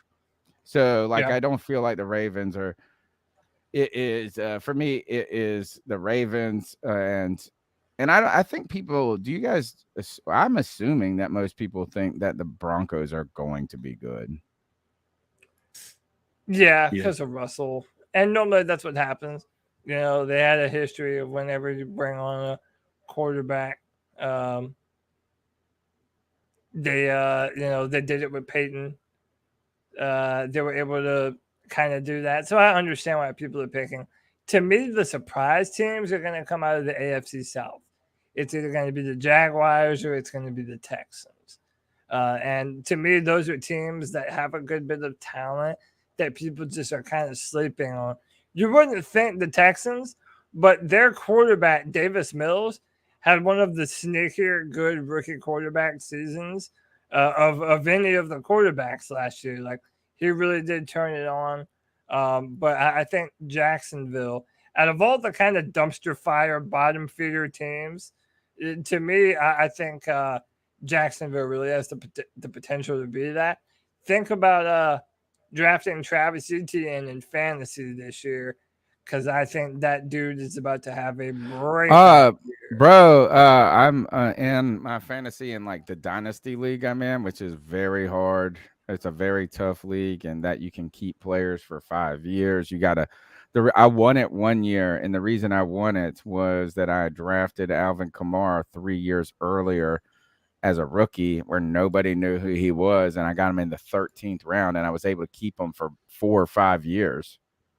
I think it was 5 years I kept him, and I won it in the last year because I got a top 3 running back for a 13th round pick. So you have to really kind of play this long game. You got to hit some home runs in the back rounds with rookies that pan out later.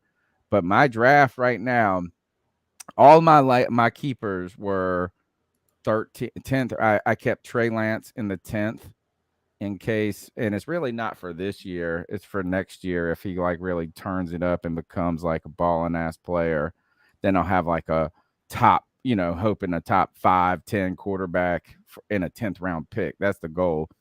But he's going to get some rushing yards. He's going to get a starter at least. I kept him.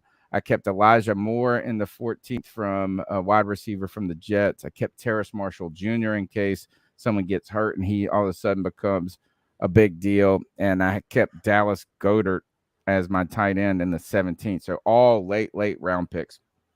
But here's my draft so far. I picked 4 overall. I picked CMC. Somebody picked he fell to number 4, picked him. So I was at 4. You got to wait for it to snake all the way back. A lot of keepers, a lot of good players have been kept from like Jamar Chase in like the 6th or 7th round. Someone got Jamar Chase. Think about that. How badass that is. I got Waddle as my 2nd round pick. And then on the turn coming back, I went with Etienne. And then I had to wait all the way back. So my 2 running backs are CMC and Travis Etienne. And then which could be like duplicate people. I could have the black and white version of I mean they're Christian talking McCaffrey. about they're going to use him like they use Christian McCaffrey. Then I got Jerry Judy and Marquise Hollywood Brown. That's my team so far, and we're still doing this slow draft like we do it through text message. So I'm excited about that. And speaking of people that could come out of nowhere, there's a couple. I think might be the last kind of topic for the night, to be honest. Is some of the roster bubbles, the players that are fighting and scrapping. There is Shi Smith, who is Cody's little love of his life, who might be getting crowded out because a lot of people say that Matt Rhule loves this guy, CJ Saunders, who's been running with the ones and twos at slot at time.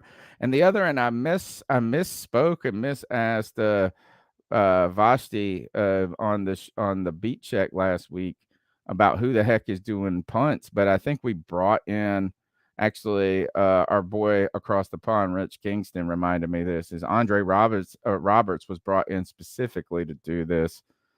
So these are some of the names. Look, I brought this up. Ellis L. Williams at Book of Ellis is, I believe, a newer reporter for the Charlotte Observer, so go check him out. He said this was what the Panthers were doing on individual drills. Andre Roberts, Chuba Hubbard, Shi Smith, CJ Saunders, and John Lovett. Cody, is your boy Shi Smith going to get edged out? No, I think as we continue to move into preseason, I think he'll be just fine. I think he has more natural talent than a lot of these guys. Shi Smith just needs the reps, man. There was one play, I think it was 2 days ago, it was Matt Corral. He threw a beautiful pass to Shi Smith. Shi Smith caught the ball backing up, took a tackle directly to the back, stayed on his feet, and curved it in and ran in for a touchdown. Like, the dude has talent. He's very strong. He's super athletic. He just needs an opportunity, man. He just needs an opportunity. And again, knowing how Matt Rhule and the rest of this team is with divvying out the opportunities, maybe that's one case against Shi Smith. I don't know. We'll see, man. I'm hopeful for Shi. Listen, if you're allowed to like Demir Bird forever for doing almost nothing, then I'm allowed to have some hope in Shi Smith and his potential to be something good. Any idea what team Demir Bird plays for right now? Wasn't it the Bears? That was last year. He plays for a new team every year, bro. Yeah, he does. Who's He's with the Atlanta Falcons now. Oh, He can fly high as a real bird. I know it's going to be harder to cheer for him. I mean, yeah, we got one more late call coming in. Let's see what they got to say. That is me, C-Dog. I just want to say, C-Dog? I'm glad to see Cody is back. And appreciate you, bro. Man, I have no excitement. Nothing. It's just really the only thing to be excited about is Matt Corral has been balling in training camp. I hope Matt Corral gets the job from Sam Darnold and Baker Mayfield bum asses. You know, that would be my dream and everything. But with that being said, make sure you wipe your feet off on the motherfucking like button when you come in here. Make sure you motherfucking subscribe when you come in here. These guys up here every Tuesday, every Friday. You know what I'm saying? You got the Tuesday show. You got the Friday free fall. You know, they be doing the draft shows, so on and so on. You know, they go live on game days like everybody else. But make sure you hit the motherfucking like button and make sure you motherfucking subscribe. And everybody have a great goddamn night. And what's up to my nigga goddamn G baby? You know, and everybody have a great night and a great show, fellas, as always. Appreciate you, C-Dog. Hey, man, C-Dog, that's our guy, man. And y'all do what that man says. Hit that like and subscribe for your boys, man. Year-round Panther content. And I hear you, man. I wish Matt Corral would be given an opportunity to beat out Baker and Sam, C-Dog. But I don't feel like we're going to get that this year, my man. But glad to be back, for sure. I think that's about it, man.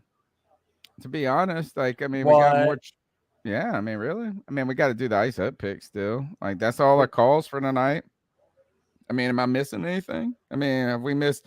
There was somebody put on Reddit. I saw this is somebody asked who the best Panthers podcast was, and I was mad at first because we weren't at the top of the comments. You know, like I was like, oh God, are we not even going to make the comments? People on Reddit don't like us. Every few months there's a new thread on Reddit. Hey, what's the best Panther podcast for us to listen to? And there's always defenders of us that love the C3 Panthers podcast. But then I saw one time that was like, they're like the Mountain Dew of Panthers podcast. like we're like the generic. What's wrong with Mountain Dew? I know. The thing I love about it is, like, here's the thing, and I think we can all take solace in that. If we're not for people, we're not going to be for them, right? There's no level of defending ourselves or anything. Like, we are for the people that love us, who are watching the show, come in here week in and week out, who discover us, hit that subscribe, hit that thumbs up. Those people will continue to be able to love what we do. But if you don't like what we do, you're not going to, because we're not changing it. We're not like running after you or anything. Right. That's the truth. Like, period. I mean, at this point in time, I think I'm at an age in my life where, and I think a lot of us probably have hit this at some point, where I just realized there's only so much that we're going to be able to do to make everybody happy. We can't. There's just no reality that exists where we're going to be able to be the Panthers podcast that is for every single Panthers fan out there. There's not a single podcast out there, show out there that is going to be able to tote that accolade. Yeah. Carl loves me. I know Carl. Carl and I are brothers, man. I tell you this, is that like we would be the cats that rolled together and partied together, even though he makes people mad as fuck. Like, I would love to party with Carl is legit on his like 15th Twitter profile. Oh, yes. Oh my gosh. Like, I mean, like he has to, like, he's running from the CIA and Homeland Security when it comes to Twitter. I'll say this, you know, we're, as a podcast, we try and cover every single angle of the Carolina Panthers, and inside out, and we do it in long form content. So it's a long, in-depth conversation about the Carolina Panthers, and you don't get that's that the negative comments about us is, I mean, not maybe, I won't say the only negative comments is just how long we draw things out and everything. Yeah. I mean, but we go through every call. You know what I'm saying? That's one of the things right now, I mean, is that we serve every caller type thing.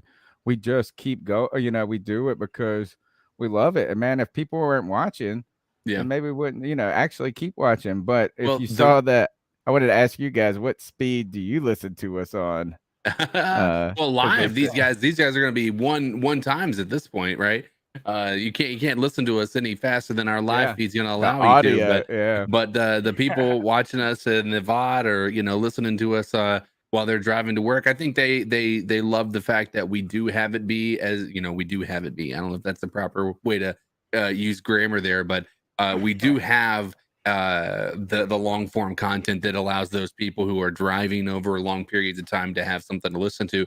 But I will say this much: the benefit to the C3 Panthers podcast, if you're debating on what Panthers podcast to listen to, there's only one that pretty much on every subject has 3 to 4 differing opinions about that subject, right? It's not an echo chamber. You're not going to come in here and have all of us just being, you know, Matt Rhule sucks. Well, you know, there's going to be somebody who's able to play devil's advocate, usually myself, right?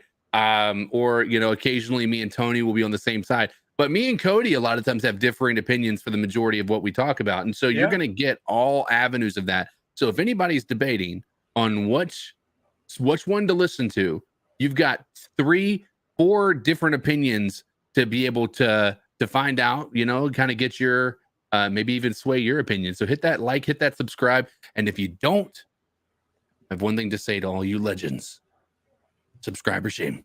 Subscriber shame. Read that comment. This is the comment of the, I have one other that Carl had one that I thought was Carl Van. Was previously my comment of the night where he said if PFF had a like a sexy rating or something like that is Tony. Like if Tony worked for them, they would have that, which I thought, An I thought attractive that, rating. yeah, I thought that was hilarious, right? It's true. And then I saw JD was laughing about that, but this one is the truth right here.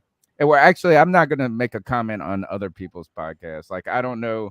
I mean, and God bless all the people that contribute to their podcast. I support all creators in that, but this podcast ain't about us.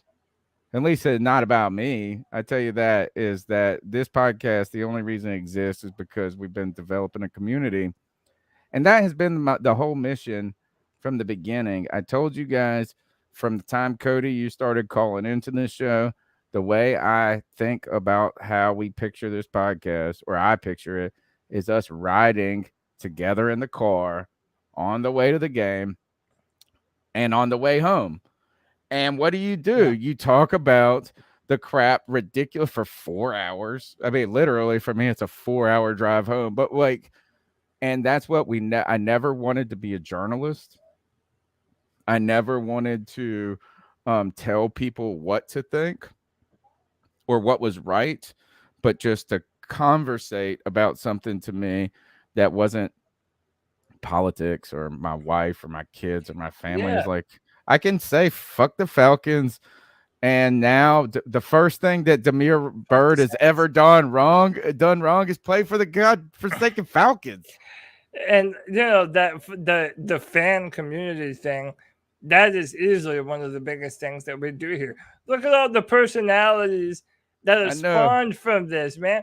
Panther, Pickle, we got They're making their own shows now. They're making their own content now. It's awesome. Baby, Sea Dog, yep. Dude, man, it's T Money when he was up in here. Yeah, Dude, he's still it's like- around. But you know what? But it's T Money right now who loves me. T Money loves me, but he's worried that the black people don't like him no more if he comes up here too much. Oh no, dude! Listen, I kind of think that the C3 Panthers podcast, if you join this community, you can be a commander general in the C3 Army, man. Yep. Come on, we need you to be a part. I'll of this follow thing. y'all. That's what I'm saying. I will follow y'all, man. I always say the chat will tell us. The chat will tell us. All right, fantastic stuff, man. I tell you, look, 161 still strong, and we're just moaning on about about really this is that here. I mean, who else does it? And it's not a comparison model. We just get up here every Tuesday night. The pandemic. I continue to say the pandemic was far easier to me than so many other people because I have y'all. Because I got this chat. I mean, like I was like, oh well. I mean, my wife is like, "Aren't you ready to get out?" I was like, "Man, I'm got to go up to the office and do the podcast, man. Like I can't wait. We can do more content now. We got to just stay at home and get on the internet and talk on something." So fantastic stuff, man. I appreciate all y'all's support. We really do. We want you to call in. This season's going to be lit. We got some big stuff working. Oh my goodness, it's going to be fun, man. Y'all have not even seen the C3 Panthers podcast in its final form. Not even what close. We're saying? We're blossoming, still baby. Leveling up out here. Yeah. So look, go ahead, smash the thumbs up button, subscribe, help us get to that 4,000 mark. We wanted to do it before the beginning of the season. I think we can do it before the beginning of the preseason almost at this point. So let's go ahead and get that. If not, let's go as many as strong as we can. Let's get to 4,000 by the end of the season. Let's get 5,000, 6,000, whatever we got to do. But what I love about our subscriber count is how many subscribers, how many people actually watch it. We don't have no random. People watch, and conversate. You call in at 252-228-5098. I think there might be 2 spots left in the C3 Fantasy Football Listener League. So message me if you're interested in that. It's kind of first come, first serve, and you got to just be willing to pay and play. Right now we're voting on the price. It could range from 25 to 50. The league will decide based on those votes. It's going to be a fun time and a competitive one. There's going to be 14 teams in this league, so you better bring a game. We got one final segment, Cody. We got to ice some fools up. It's the longest running segment where we tell someone to ice up, toughen up, to get it together. It's our homage to Steve Smith. Let's do it.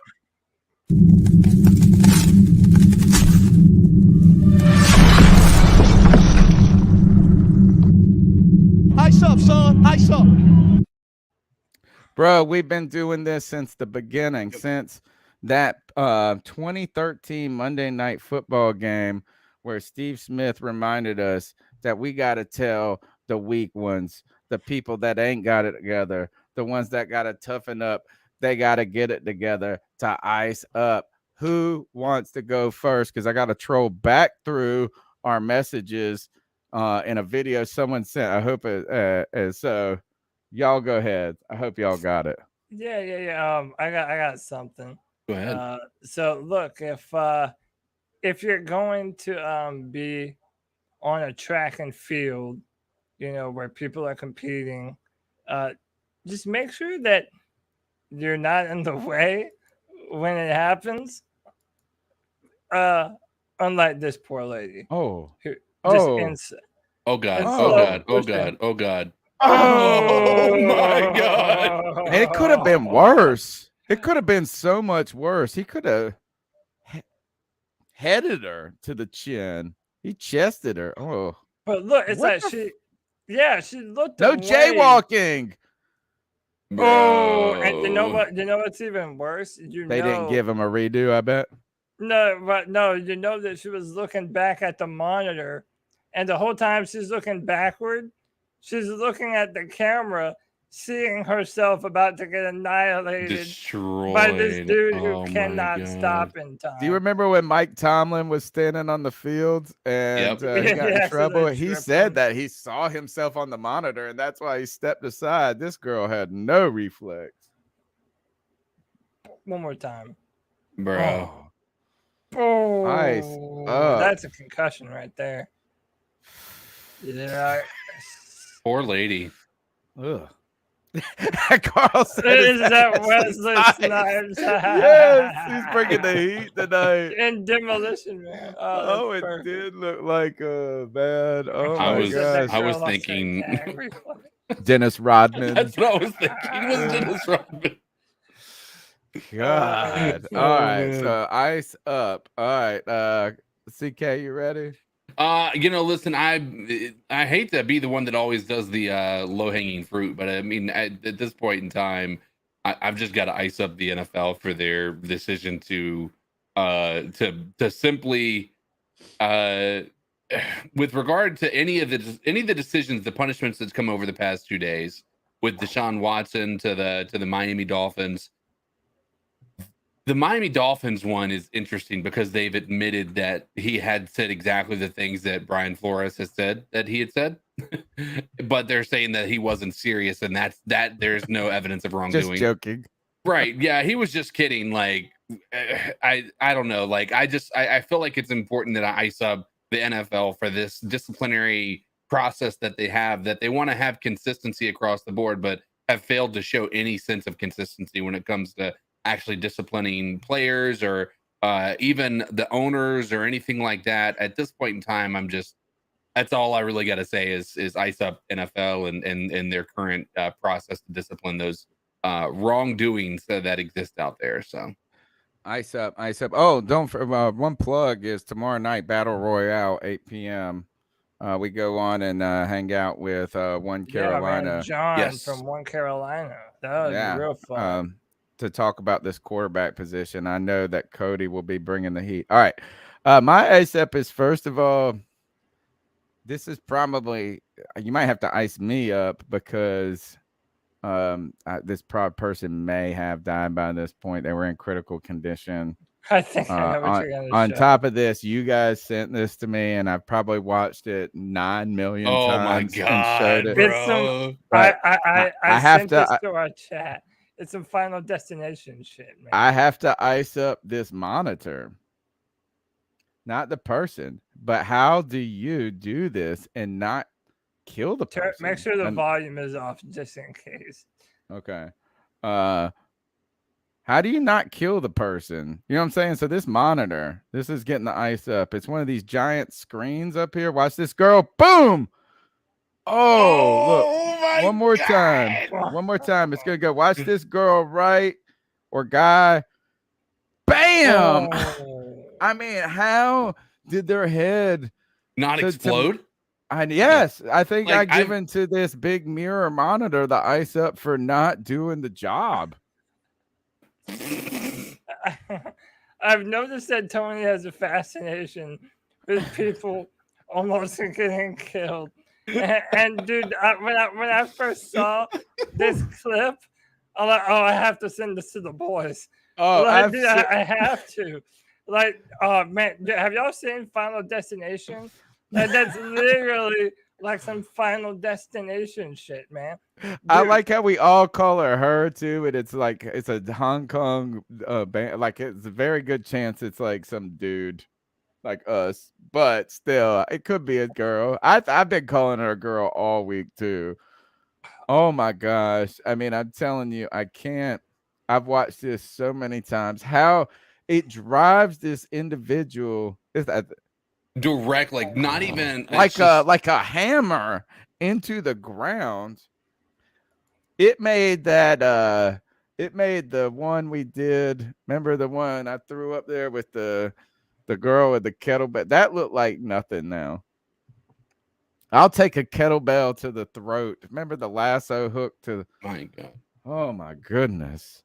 So that giant monitor, you had the opportunity to split that head like a cantaloupe, and that person's now. God, I hate to be. I think they're in critical condition, or somebody told me and stuff like this. Awful stuff. But good gosh, maybe I should ice myself up for watching it 9 million times this week.